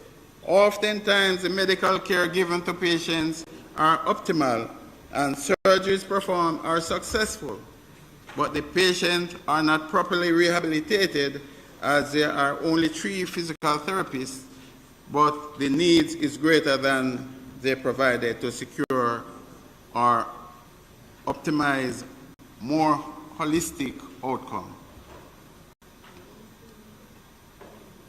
Madam Speaker, Jamaica's agricultural industry represents the richest opportunity for local and international market. With our island's unique tropical climate and diversified topography and production of crops that keep us relevant, there are many reasons to suggest that farming sectors is an integral agent in our country's development. The Westmoreland Central continues to drive economic development. Madam Speaker, we are very much committed to inspiring and fueling resilience and growth with the diverse crop and produce, as well as the increased numbers of registered farmers. As such, I'm asking the government to place some attention and putting aside emergency fund for rural areas, rural areas, farm communities in need of road rehabilitation. For a quick relief for both motorists and pedestrians, mall has been the solution at times. Although not localized, rainfall is not a scarce commodity in central Westmoreland, but some areas, farm becomes maroon and siege too often. Madam Speaker, notwithstanding the aforementioned challenges, farmers continue to reap success. The constituency now have a data bank of over 4,200 registered farmers. They were that we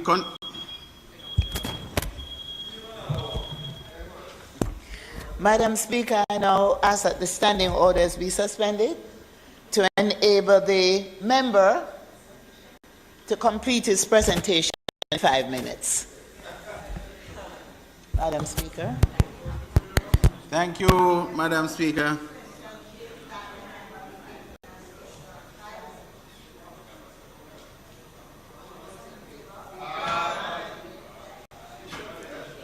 Thank you, Madam Speaker. Thank you, colleagues.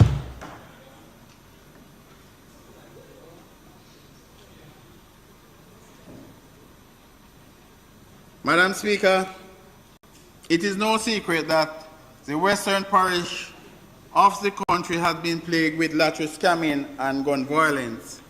Madam Speaker, I fear for the lives of our citizens, but I fear most so for the lives of our children and youth because crime seems to be on the rise, especially with these vulnerable groups. Madam Speaker, the criminal mastermind in the shadow are targeting and grooming the youth accordingly. Key individuals and I in the constituency have met and have drafted a plan. Unfortunately, time will not permit me to give details, but this plan will see the parish reinventing and reintroducing sports in the communities and school. This is a developmental plan, sport plan, where from an early age, sport will be used as a developmental tool to help to realign the focal point and thoughts of our children and young people. Madam Speaker, if you will allow me, I would like to make an impassioned plea to the Minister of Culture, Gender, Entertainment and Sports, the Honorable Minister Babsy Grange. Minister Grange, collaboration is needed on this matter for the longevity and success of these plans. It's been more than 5 years now that the parish is without an in-sport officer, and I'm imploring you to act with urgency, especially now as we try to steer the youth away from a life of crime. Madam Speaker, I want all Jamaicans to know that crime and violence are everybody's business. Losing one is losing too many. Madam Speaker, I want to acknowledge the Deputy Prime Minister and Minister of National Security, Dr. the Honorable Horace Chang, and the National Housing Trust for its partnership in building more police stations. Madam Speaker, as recent as September 15, 2022, ground was broken in my constituency, Frome to be exact, for the construction of a new state-of-the-art police station with plans to build a divisional headquarters in Farm Pen in very short order. Madam Speaker, this is a strategic investment in crime fighting, and I thank the Minister himself. Madam Speaker, the zones of special operation is still in effect in part of Savlamar. Residents are grateful for the positive effect it is having in their communities. Crime has seemingly moved from these areas, and we see flare up in other peaceful areas. I am appealing to the police youth groups, community policing organizations, neighborhood watch groups, and the re-establishment of the Peace Management Initiative to be activated in the affected communities. Madam Speaker, when I was elected by the people of Westmoreland Central to be their representative in the House of Parliament on the 3rd of September 2020, I challenged myself not to only give exemplary service to the nation, but to also learn as much as I possibly could about the parish in which I was born. Madam Speaker, my parish has a rich history. I have discovered that Westmoreland was once the richest parish in the island, according to the book Taki Revolt, the story of an Atlantic slave war written by Vincent Brown and originally published in 2020. Madam Speaker, Westmoreland being adjoined to what is known as the parish of Hanover was acre for acre, one of the most profitable territories, not only in Jamaica, but throughout the British Empire. In 1723, Westmoreland became the parish we know it to be geographically, and in 1730, Savlamar was officially made the capital. Madam Speaker, the parish is 300 years old. To mark this momentous occasion, Madam Speaker, I would like the good Minister of Culture, Sports and Entertainment to help us to celebrate and restore the pride of the people. Madam Speaker, I would appreciate a monument to be erected at the Hendon Circle to celebrate our 300 years anniversary and the restoration of the iron cast water fountain beside the parish courthouse that was gifted by Mr. Earl Sadler in 1887. Madam Speaker, I want to take this forum as an opportunity to appeal to persons residing in the constituency and indeed across the parish. The Prime Minister, the Most Honorable Andrew Holness, has recently indicated that the government is considering implementing a gun amnesty. Madam Speaker, I'm imploring those currently engaged in the use, sale, transportation, or stockpiling of illegal firearms and ammunition to avail themselves of that opportunity when it arises. Madam Speaker, there will be no place for violent producers and persons who engage in this sort of activities in our vision for a new Westmoreland, a parish where everyone will feel free to live, work, raise families, and do business. Madam Speaker, hope is everybody's. Hope is very important part to play today.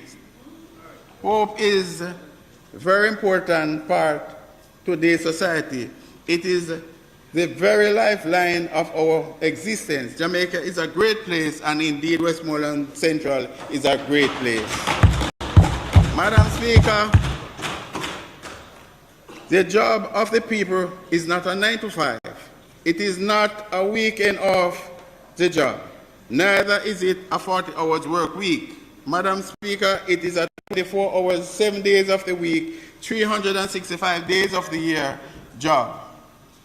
Madam Speaker, I have an open door policy. I approach every day, every task, and everyone I meet with enthusiasm and purpose, as my mission is to restore the hope in them and to help them to harness their full potential.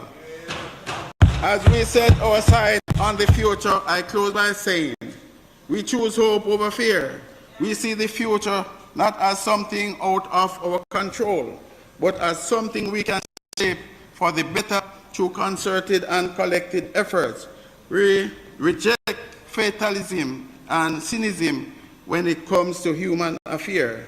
We choose to work for the world as it should be, as our children deserve it to be. A quote from Barack Obama in 2014. Madam Speaker, I thank you and this Honorable House.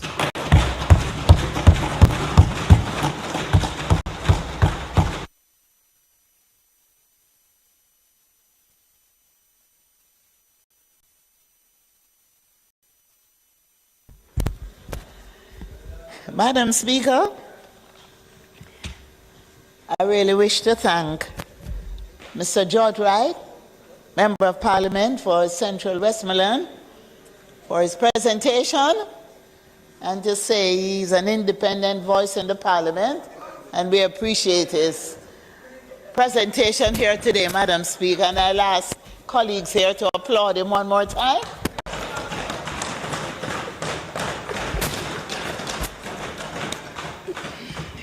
Madam Speaker, I now ask for the recommittal of items from statements by ministers through. Oh, the close. I'm sorry, Madam Speaker, we actually should be closing the debate now. Yes.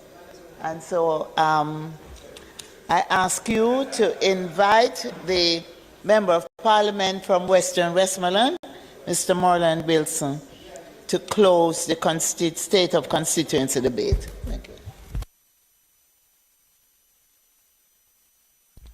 Members, I want to thank the member from Westmoreland Central for his very fulsome and good report to the Parliament this afternoon.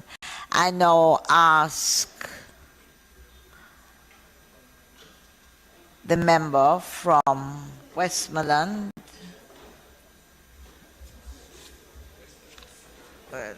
Central? No. Westmoreland Western, to close the debate, constituency debate for us.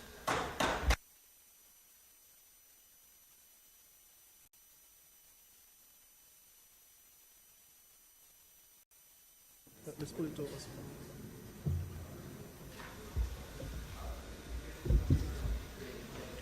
Thank you.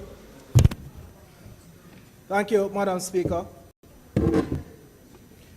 Madam Speaker, may I ask that I speak from a seat that is not my Permission own? is granted. Go ahead. Thank you.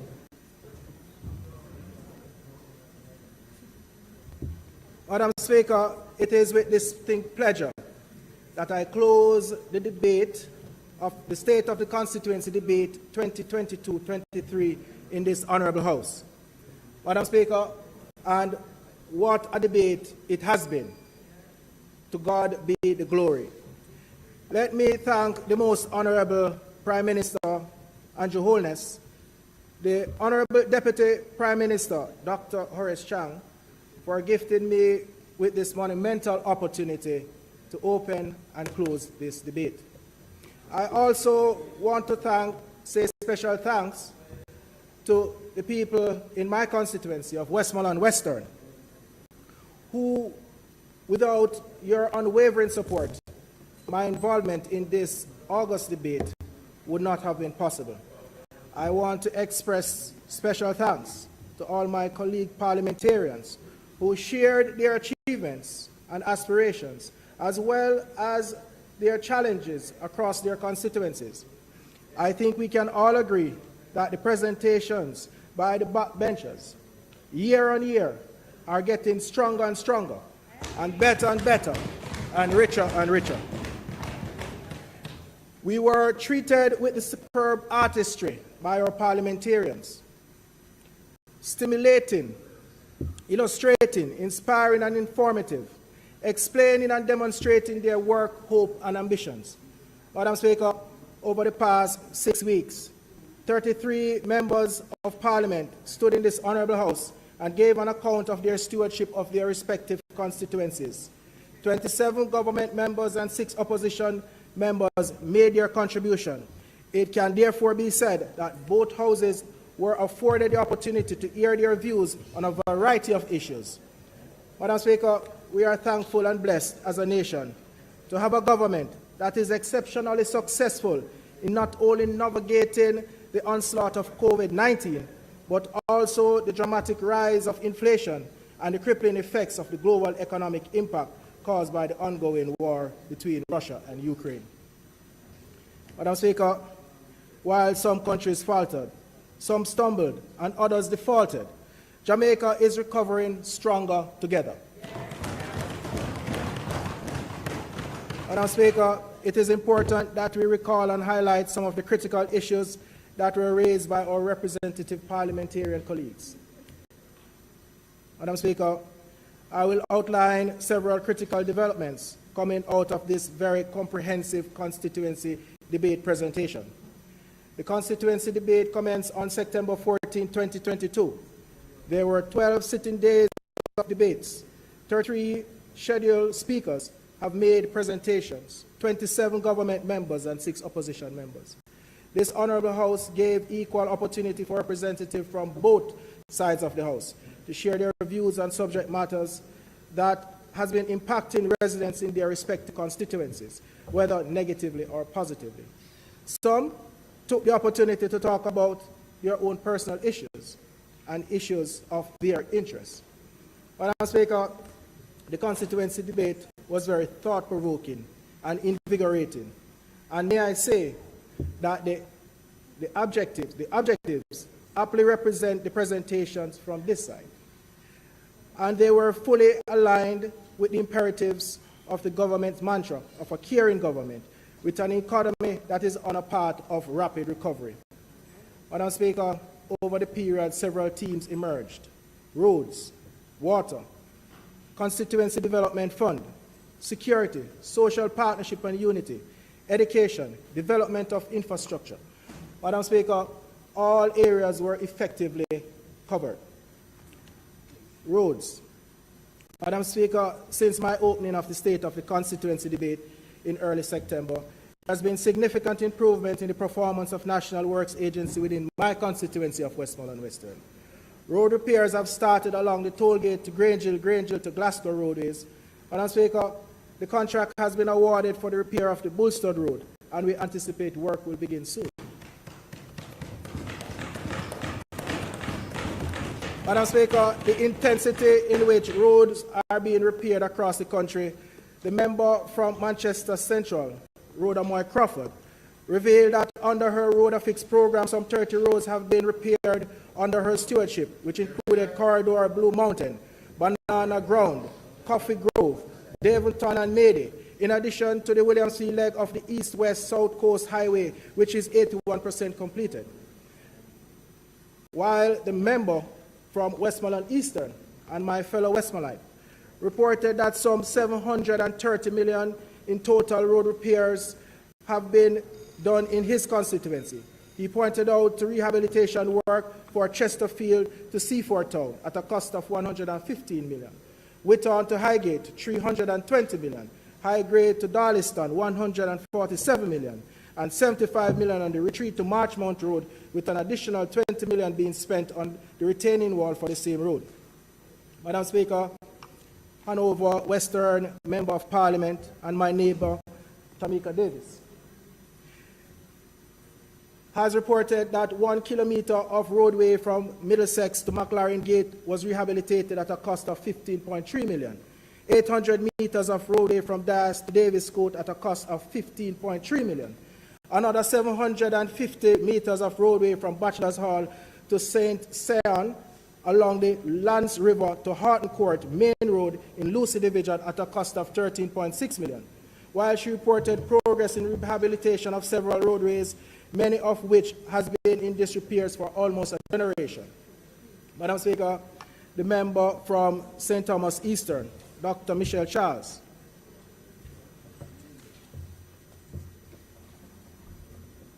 gave an update of the $20.7 billion South Coast Highway Improvement Project, which is now in its third year, spanning 3 parishes, which is currently boosting employment in their respective parishes, and when completed will significantly boost development and aesthetic of the parishes. Madam Speaker, this is a caring government. No other point in Jamaica's history have we seen so many road repairs, rehabilitation, improvement by any government. Madam Speaker, kudos to this government, which is ably led by Prime Minister Andrew Holness. During the opening of the debates, I made mention of the carnage on our streets of Westmoreland because of traffic accidents. Of the 487 people killed on our roadway last year, the most since 1985, Westmoreland as a parish accounts for 45 fatalities of that number. Madam Speaker, as we await the commencement of the training program with FIA Foundation for motorcyclists, a proposal was made for consideration to be given to instituting mandatory refreshers courses in motor vehicle operation every 3 to 5 years. Madam Speaker, while we were sitting in this honourable house last evening, a reckless public transport operator traversing a section of the corporate area was busy increasing the carnage on our roads. To add insult to injury, the operator, it was reported, had over 120 unpaid traffic tickets.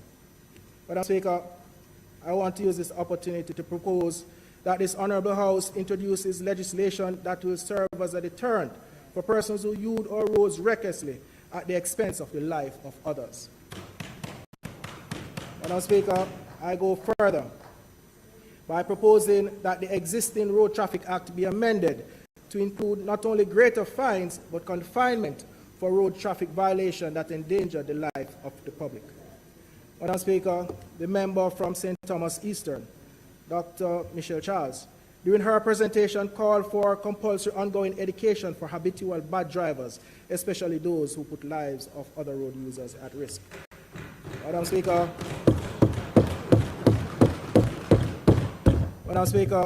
we are a government that cares about the lives of road users, and we will not stand by and allow the carnage on our roads to become an uncontrollable monster.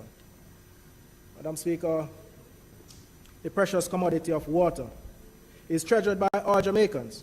I was happy to report to this honourable House that my hometown Blackness was fully connected, and the commissioning of the Non-Pearl Retirement Orange Hill Water Project, an investment of $475 million, serving 9,000 residents in 9 communities and districts. Madam Speaker, Westmoreland Western is not alone.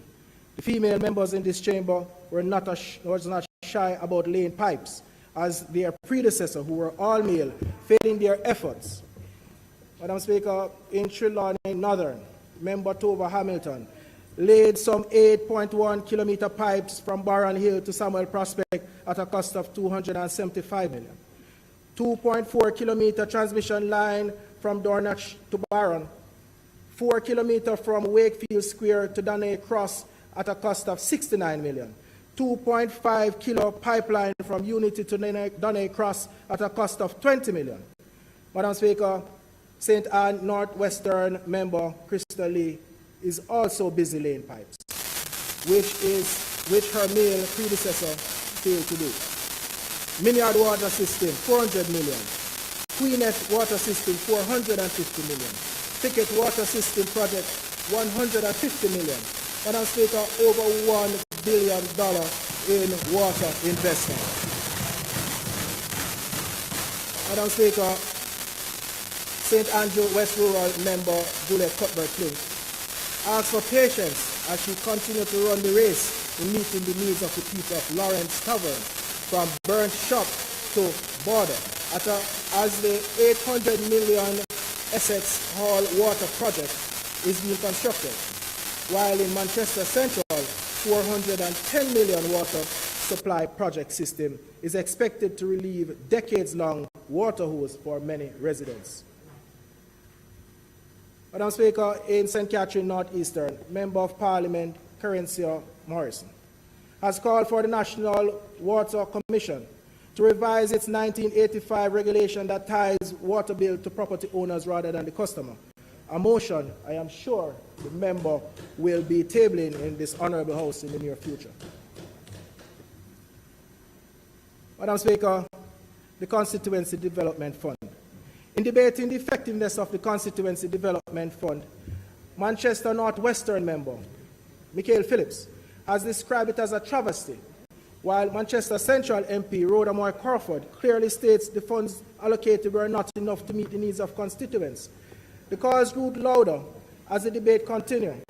St. Andrew West Rural MP Juliet Cuthbert-Flint, St. Mary's South Eastern MP Dr. Norman Dunn, Manchester Southern MP Robert Chin, and Portland Eastern MP Anne-Marie Vaz, during their contributions, lobbied for the revision exercise to be carried out, as Portland Eastern MP gave a clear case for the CDF to be increased to 54 million for each member of Parliament, and a task force set up to review the allocation every 5 years. Madam Speaker, adding his voice to the debate, St. Mary Western MP Robert Montague not only called for the Constituency Development Fund to be increased to a similar 60 million, but for it to be pegged as a percentage of the national budget, going further the public naming of MPs who do not fully utilize their allocations. Madam Speaker, our Minister of Finance, after listening to the consistent calls, deliberations, and debate from a number of MPs on both sides of the House, acknowledged the argument that the size of the CDF has not kept pace with inflation. Consequently, the Honourable Minister, Dr. Nigel Clark, says that the Ministry is to consider seriously the calls from the Members of Parliament to increase the CDF funding. Madam Speaker, this is clear and irrefutable evidence that our Minister of Finance not only attentively listens to the proceedings of the debate, but also internalizes and contemplates the argument presented to support students that are pursuing tertiary education, the sick, the poor and vulnerable, and those seeking assistance to improve their lives.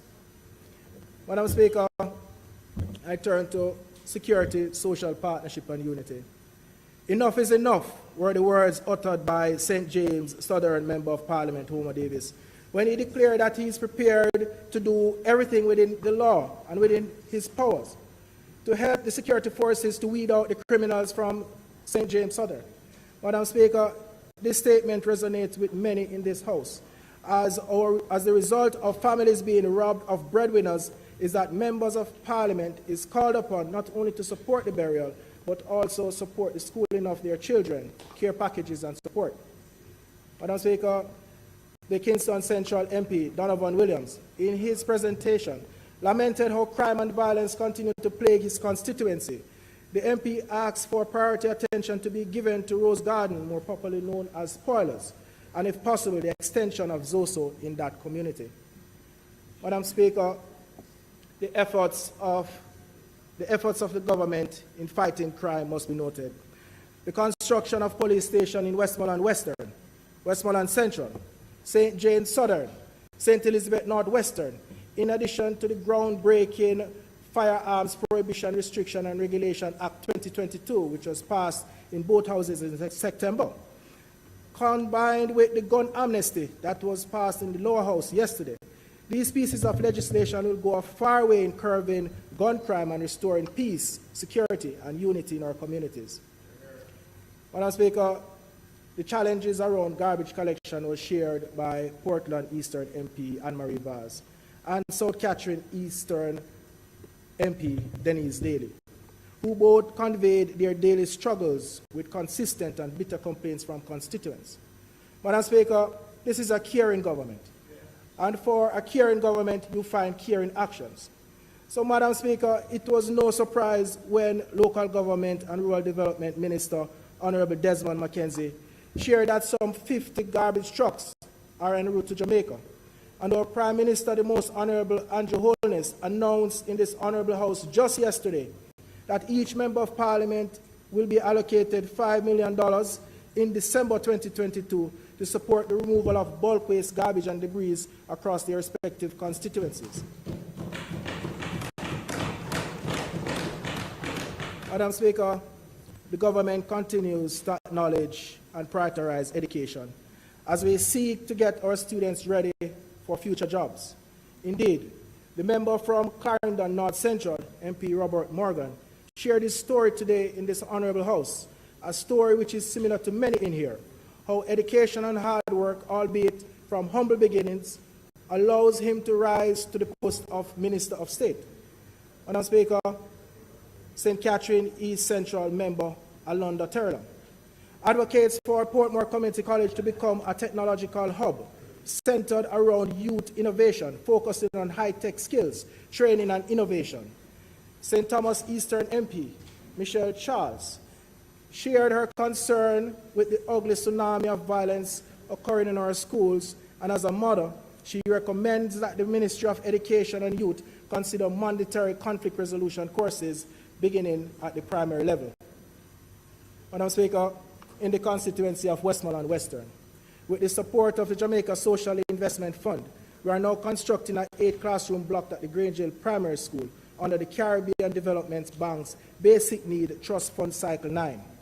While in Portland Eastern, the MP reported that on July 9th of this year, the building housing Portland Art Gallery and a homework center, the Port Antonio Marching Band and other businesses was burned to the ground. Madam Speaker, housing. Housing, Madam Speaker. St. Catherine Northeastern MP, Carencia Morris, share her struggles with the fight, which is the fight of many in this honorable house, of poor housing infrastructure in her constituency, especially during the hurricane season. St. Catherine Southeastern MP Robert Miller, while reflecting on his reality, openly called for a partnership with the Ministry of Housing to develop housing projects through the social housing program. Madam Speaker, while in St. Elizabeth, Northwestern, the Honorable William J.C. Hutchinson, CD, in seeking to improve the lives of his constituents, asked for priority to be placed on the request for 20 acres of Holland lands that was transferred to the National Land Agency to the Ministry of Housing for the Middlesex Squatter Settlement to be developed and sold to 54 families who are living in very deplorable conditions. Madam Speaker, St. Andrew Eastern MP Favour Williams, the Honourable, reported that the common requests across the inner city communities are the need for housing or the help with building materials so persons can improve their living conditions. Through her CDF, at least 100 persons benefit annually with housing grants. Madam Speaker, as our population grows, there is an equivalent growth in demand for suitable accommodations. This demand must be met with foresight, urban and city planning. However, the member from St. Andrew East Rural recently pointed out that upon close examination of her constituency, everywhere that is unsafe to live, comrades live there. Everywhere that is not safe to live, comrades live there. The member from St. Thomas Eastern agrees, as she suggested that the opposition is guilty of settling people on gully banks, in riverbeds, and on landfill and dumps.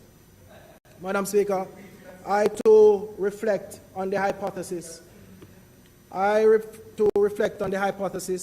As I examine my constituency of Westmoreland Western, which was under opposition control for over 30 years. Looking at all the informal and risky settlement it quickly became evident that persons were not only allowed to settle any and anywhere, but they were encouraged to construct board houses. In the event of a change in political views, they need to put their house on a truck and move. Madam Speaker, this is not how I want my people to live. As leaders, we must lead with conscience. Madam Speaker, St. Andrew Eastern MP, Honorable Favour Williams, shared an often overlooked socio-economic reality that there are those men and women who, no matter how hard they work, will not be able to attain proper housing. Many of them were born in a time when access to high school education was reserved for a few, and so education beyond primary school was not in their future.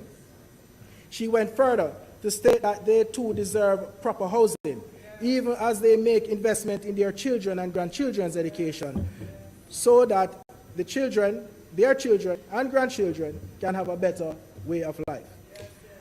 Madam Speaker, good point. Madam Speaker, the government understands this unique challenge of our people. For this reason, each member of parliament on both sides of the House were given 5 hope houses, totaling 315 homes from the Office of the Prime Minister to distribute to those in need. There is more, Madam Speaker. The Office of the Prime Minister in Phase 2 is allocating an additional 25 social housing to be issued to each constituency. That is 5 each year. And let me say that again, Madam Speaker. Our Prime Minister has made provision to use government lands to construct 25 social housing for each member of parliament, totaling some 1,575 homes, family and livelihoods, which is a major achievement. Madam Speaker, this is not only a caring government, but it is also one that is working and looking out for the best interests of our people. Madam Speaker, government understands the unique challenges across the country and is serious about addressing the legacy of informality, as it has not only a target, but is also on track of delivering 70,000 housing solutions to the market. In fact, our Prime Minister recently announced that by the end of the year, the government will be delivering over 9,000 housing solutions. Madam Speaker, in closing, and as I close, commendation must be given to what is without a doubt a government that cares, a government that focuses on economic stability, a government that focuses on problem solving and correcting the legacy of underdevelopment. Madam Speaker, as I draw the curtains on the State of the Constituency debate 2022-2023, I must express my heartfelt gratitude to this honourable House for affording me, a backbencher, a first-time MP and a Westmoreland, the opportunity to open and close the debates. Let's not allow ourselves to be distracted by detractors, but let's continue our efforts to build a Jamaica that is a place of choice to work, live, raise family and do business. Thank you. God bless this House. God bless the people of Jamaica. God bless Jamaica land we love. Thank you.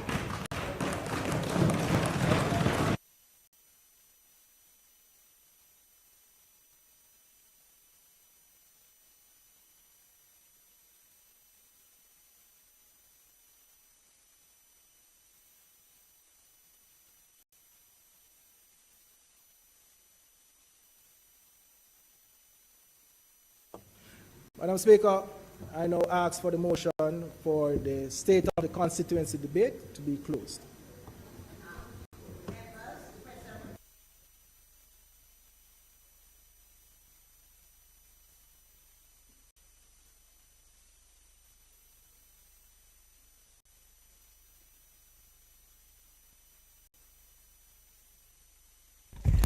Thank you, Madam Speaker, and I would say we need to applaud everyone who participated and to thank the Member of Parliament for Westmoreland, Mr. Morland Wilson, for opening and closing the debate.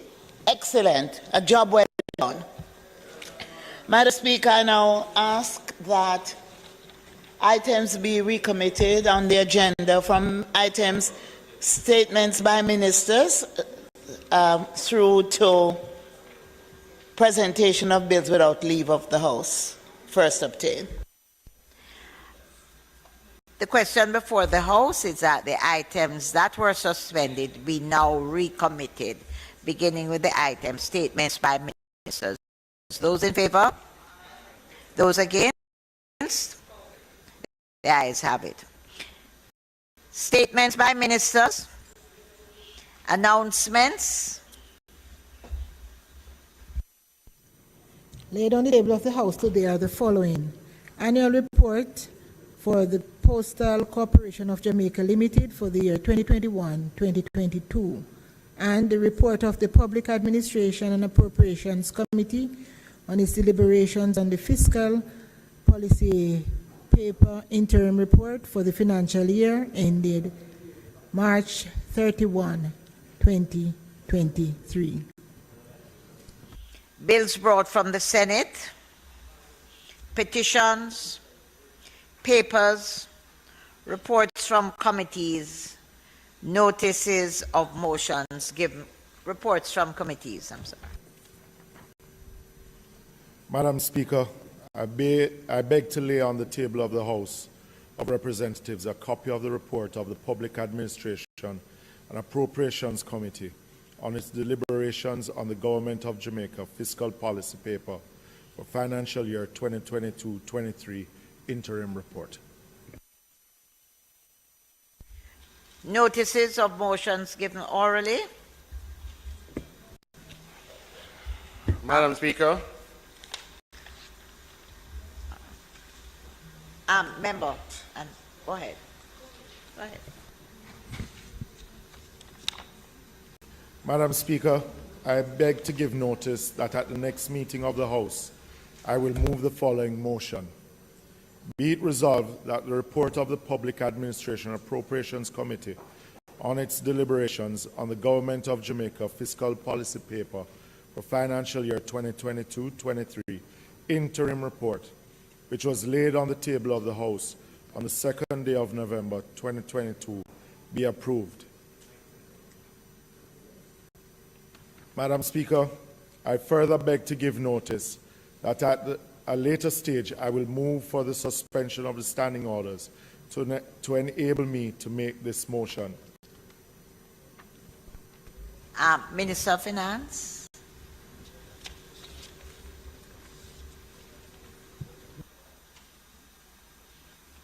Notices of motions given orally. We are at notices of motions given orally.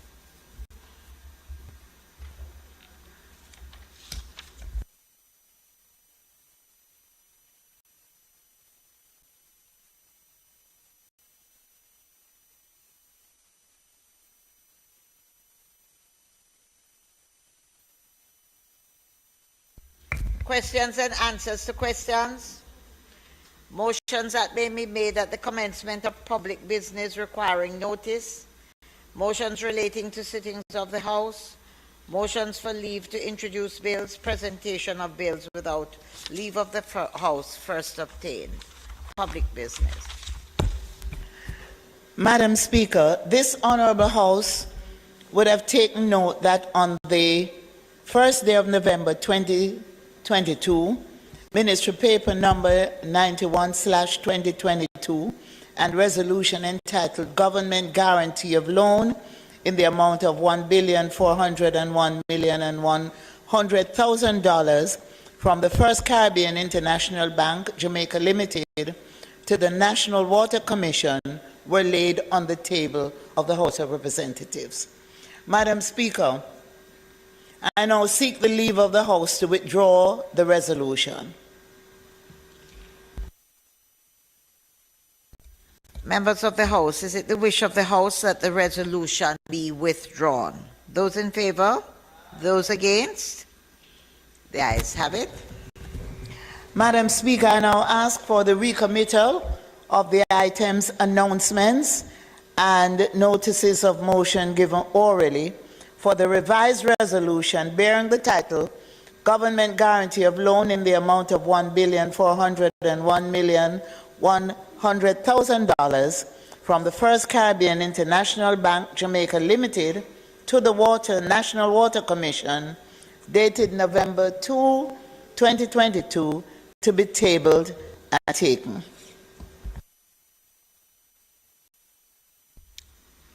Announcements.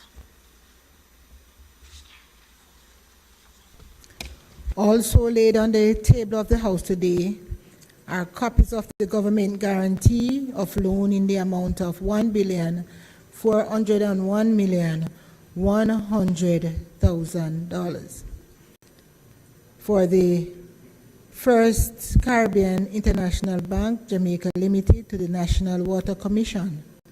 And this is a revised resolution, as well as the list of government guaranteed loans as at September 30, 2022. Members, the question before the House is that we now have the recommittal of the item, notices of motions given orally. Those in favor? Those against? The ayes have it. Member? Madam Speaker,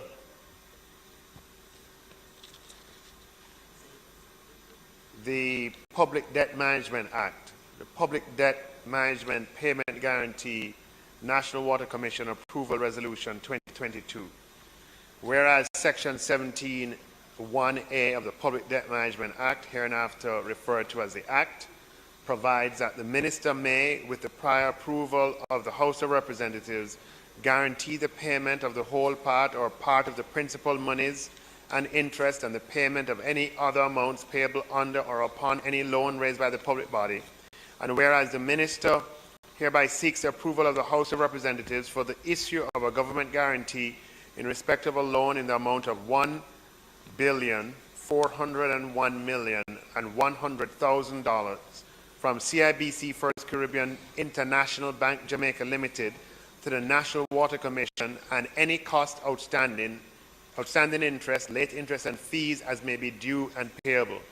And whereas Section 17(3)(b) of the Act requires the proposal for the guarantee to be brought to the House of Representatives accompanied by a statement setting out A, the details of a risk assessment exercise undertaken with respect to the issue of the guarantee and a determination as to the level of the risk involved, and B, the total amount of all principal monies then remaining unpaid in respect of all other loans previously so guaranteed, which proposal and statement are attached hereto.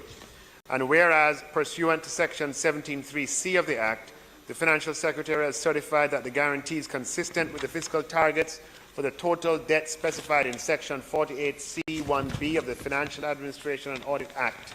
Now, therefore, be it resolved by this Honourable House as follows. 1. The resolution may be cited as a Public Debt Management Payment Guarantee National Water Commission Approval Resolution 2022, which was laid on the table of the House of Representatives on November 2nd, 2022, and 2. The aforementioned guarantees hereby approved. Madam Speaker, I further beg to give notice that at a later stage today, I will move for the suspension of the standing orders to enable me to take this motion.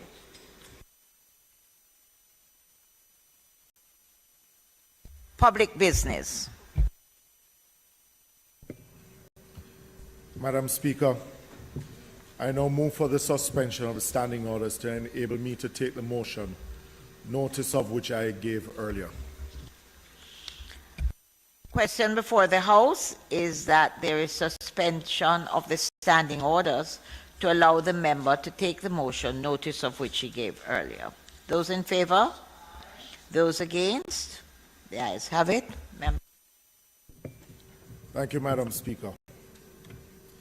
As required by Section 48(e)(3) of the Financial Administration and Audit Act, that an update on the performance of the economy be provided within 6 months of the passage of the Appropriation Act of the financial year. The Fiscal Policy Paper Interim Report was tabled in Parliament on September 27, and a to the PAAC for review. In terms of structure of the report, the FAA Act that the interim includes the economic term of the previous financial year for the first quarter of the financial year, projections to the end of the current financial year, and projections for the succeeding financial year and medium term. October 26, 2022, the PAAC met with the Chief Executive Officer of the PIOJ, the Governor of the Bank of Jamaica, Ministry of Finance and Public Service to review the fiscal policy paper interim report. In line with PP, the PIOJ reported that the financial year 2021-2022, the economy grew by 8.2%, recovering strongly from the negative 11.2% contraction in 2020-2021. The growth was driven by strong recovery in hotels and restaurants and in agriculture, forestry, and fisheries. However, inflation picked up during financial year 2021-22, coming in at 11.9%, well above the Bank of Jamaica 4.6% range. During the first quarter of fiscal year 2022-23, economic growth continued, but at a more moderate pace, with GDP growth at 4.8% for the quarter. The service sector grew by 6.9%, driven by hotels and restaurants, other services, and the wholesale and retail trade. But the goods producing sector declined by negative 2%, reflecting a large negative 62.5% contraction in mining and quarrying due to the continuing effects of the fire at Jamaica. Construction also declined by 5.2% during the quarter. For the full fiscal year 2022-23, growth is projected at 4.1%, reflecting the normalization of economic activity.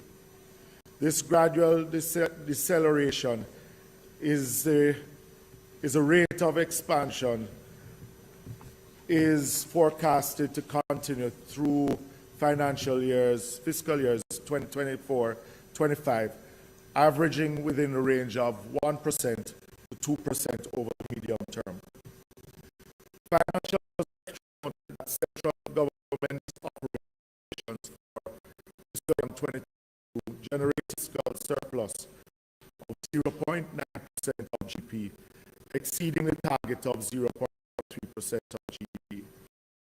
While the part of 6.8% was higher than 6.3% program for fiscal year 21-22. For the period April to June 2022, central government operations overperformed relative budget, reflecting continued economic recovery for the impact of the COVID-19 pandemic. Revenues and grants of 236.1 billion was ahead of budget by $21.7 billion, or 10.1%. This positive performance was driven mainly by tax revenue, which was $18.7 billion better than target. Expenditure, net of amortization, for its part, totaled $236.4 billion for the period, 0.6% less than program, and comprised recurrent expenditure of $220 billion and capital expenditure of $16.4 billion. Given the overperformance of revenue and grants and the noted under expenditure, the operations of the central government over the period April to July 2022 generated a fiscal deficit of $0.3 billion. This was 98.7% better than the program deficit of $23.3 billion. The primary surplus amounted to $44.7 billion, which was $23.7 billion better than targeted. Given the revised assumptions for 2022-23, GDP growth of 4.1%, inflation of 6.8%, average oil price of $102.6 US, core imports increased by 14.8% relative to 2021-22. The FS informed the committee that the Ministry of Finance and Public Service is now projecting revenue and grant for fiscal year 2022-23 of $780.457 billion, 29.5% of GDP, representing an increase of $30.677 billion, or 3.9% over the approved budget. Tax revenue totaling $702.213 billion is projected to account entirely for the increase, as the targets for the other main categories are unchanged. Total expenditure, net amortization for fiscal year 2022-23 has been revised to $773.737 billion, 29.2% of GDP, reflecting an increase of $30.792 billion, or 4% relative to the approved budget. This will be allocated entirely to recurrent spending as follows. Programs to rise by $15 billion, or 5.7%. Compensation of employees by $5 billion, or 5.7%. And interest payments by $10.792 billion, or 7.2%. Capital expenditure will be maintained at $65.067 billion. The Bank of Jamaica updated the PAAC on several areas of its mandate. The point-to-point inflation rate for calendar year 2021 was 7.3%. For fiscal year 21-22, the inflation rate was 11.9%. For the first half of 2022-23, inflation appears to have peaked at 11.8% in April 2022 and has been on a downward trend since dipping to 9.3% in September 2022. The BOJ anticipates that absence of any new shocks, inflation will generally stabilize over the remainder of 2022, ranging between 9 and 10%, and return to the bank's target range by December 2023 quarter. The counter-rising inflation rates of BOJ has raised its policy rates by some 600 basis points since September 2021, from 0.5% to 6.5% currently. Raising interest rates are supposed to contain inflation by reducing demand pressure, from making it more expensive to borrow and more rewarding to save. But the evidence so far is that while increasing BOJ policy rates have pushed up money market and interbank rates, like overnight rates and treasury bill rates, they have little or no effect on commercial lending and saving rates, which stood at 11.24% and 0.45% respectively, and at the end of August 2022, almost the same levels as they were before the BOJ began increasing its rates. The BOJ reported that Jamaica's foreign reserves were robust and are more than sufficient to support the economy.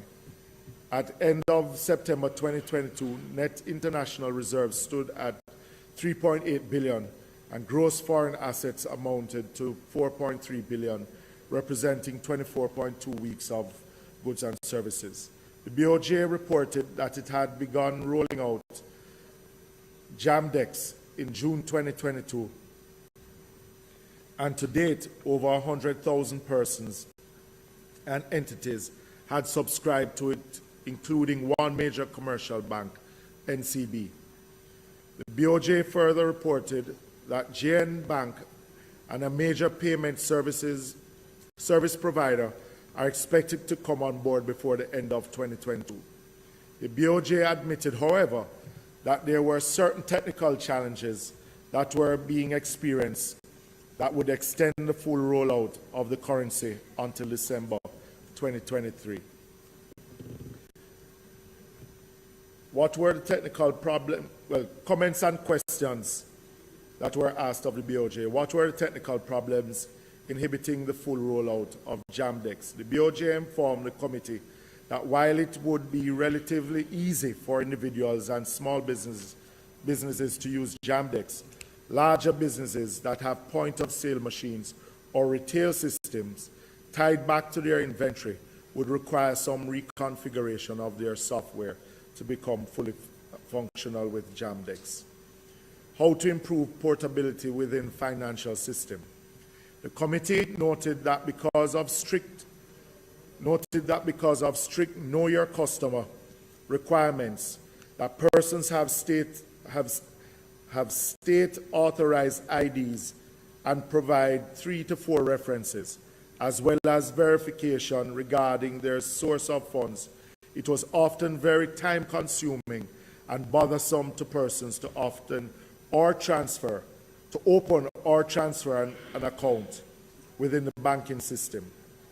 The BOJ informed the committee that under the 2019 amendment of the Proceeds of Crime Act, account holders and persons wishing to open bank accounts were now classified in 3 categories: high risk, medium risk, and low risk.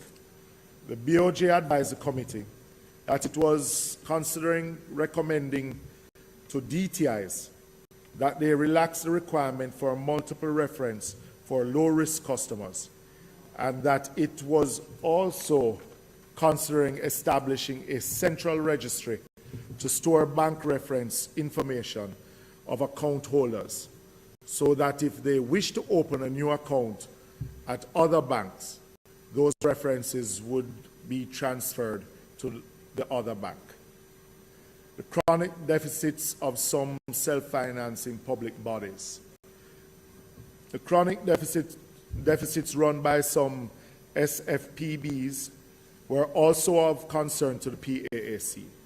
The situation with the JUTC was of particular concern because it was noted that in the mornings there were hundreds of commuters in Portmore and other parts of the city waiting on buses for up to 2 hours to get to work, and this was a direct threat to productivity.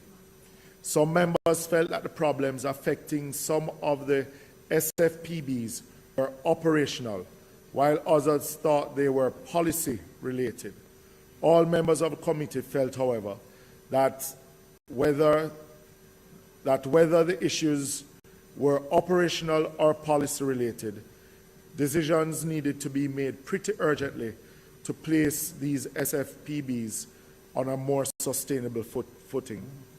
Recommendation: the PIOJ and Statin should seek a more finely disaggregated and collect data about STEM professionals in the workforce to enable easier monitoring of the skill levels and evolution of the workforce. To reduce fare theft at the JUTC, managers and bus inspectors should ensure that cashless systems on buses are in good working condition. The BOJ should put in place a timely program of public education about the central bank digital currency, highlighting the use and benefits of the currency. May it please you, Madam Speaker.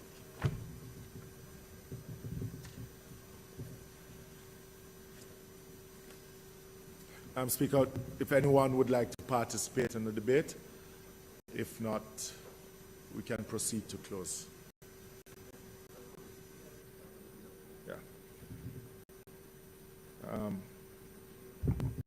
Madam Speaker, we conclude the debate on the motion and ask that it be approved. Members, the question before the House is that the motion, notice of which the member gave notice earlier, be now approved. Those in favor? Those against? The ayes have it. Motion is approved, member.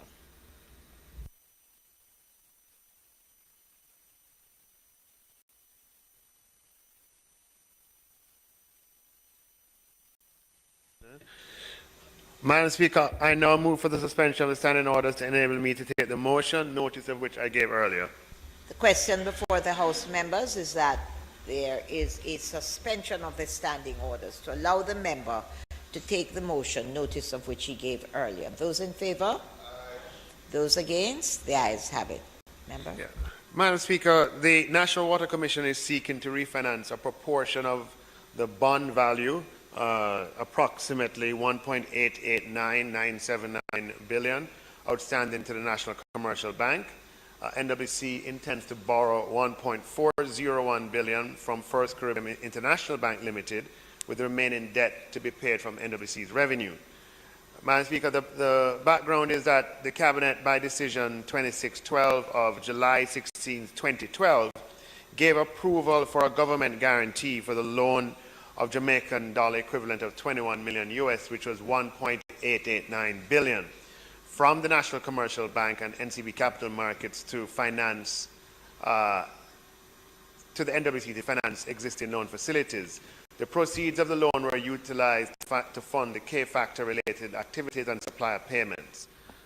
Madam Speaker, the existing loan facility matured on October 5th, 2022, so it was a guaranteed facility, guaranteed from 2012, matured on October 5th, and NWC invited financial institutions to tender proposals for the refinancing of the loan. 4 proposals were received by NWC and by the Minister of Finance and Public Service, and CIBC First Caribbean's proposal was deemed as the most competitive. On September 8th, the Ministry granted approval for NWC to access the financing from First Caribbean, which is willing to provide NWC with a new facility in the amount of 1.4 billion, which comprises the remaining balance of 1.389979 billion plus the transaction cost of $11.2 million, Madam Speaker. So it's a guarantee that's replacing a previous guarantee, but for a lower amount. So whereas before we had a guarantee for approximately 1.9 billion, the guarantee this time is for approximately 4 billion, because NWC Resources paid off 500 million of the difference. So I hope that will be sufficient, Madam Speaker, for the, I don't know if anyone else wants to participate. Minister, I didn't hear the tenor of what are the terms. I heard the amount, but I didn't hear the terms. So this is a loan, 15 years, and 60 quarterly principal payments, commencing, so sorry, that would be 5 years. 5 years. It says 15 on my sheet, but 60 months is clearly 5 years. No, I'm sorry, let me rephrase that. The tenure is 15 years, and it will be paid off in 60 quarterly payments. Okay? Does that answer your question? Yeah. 15 years.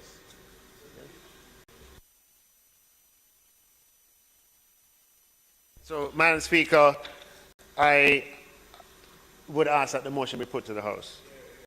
Members, the question before the House is that the motion, notice of which the member gave earlier, be now approved. Those in favour? Aye. Those against? The ayes have it. Minister, your motion has been approved.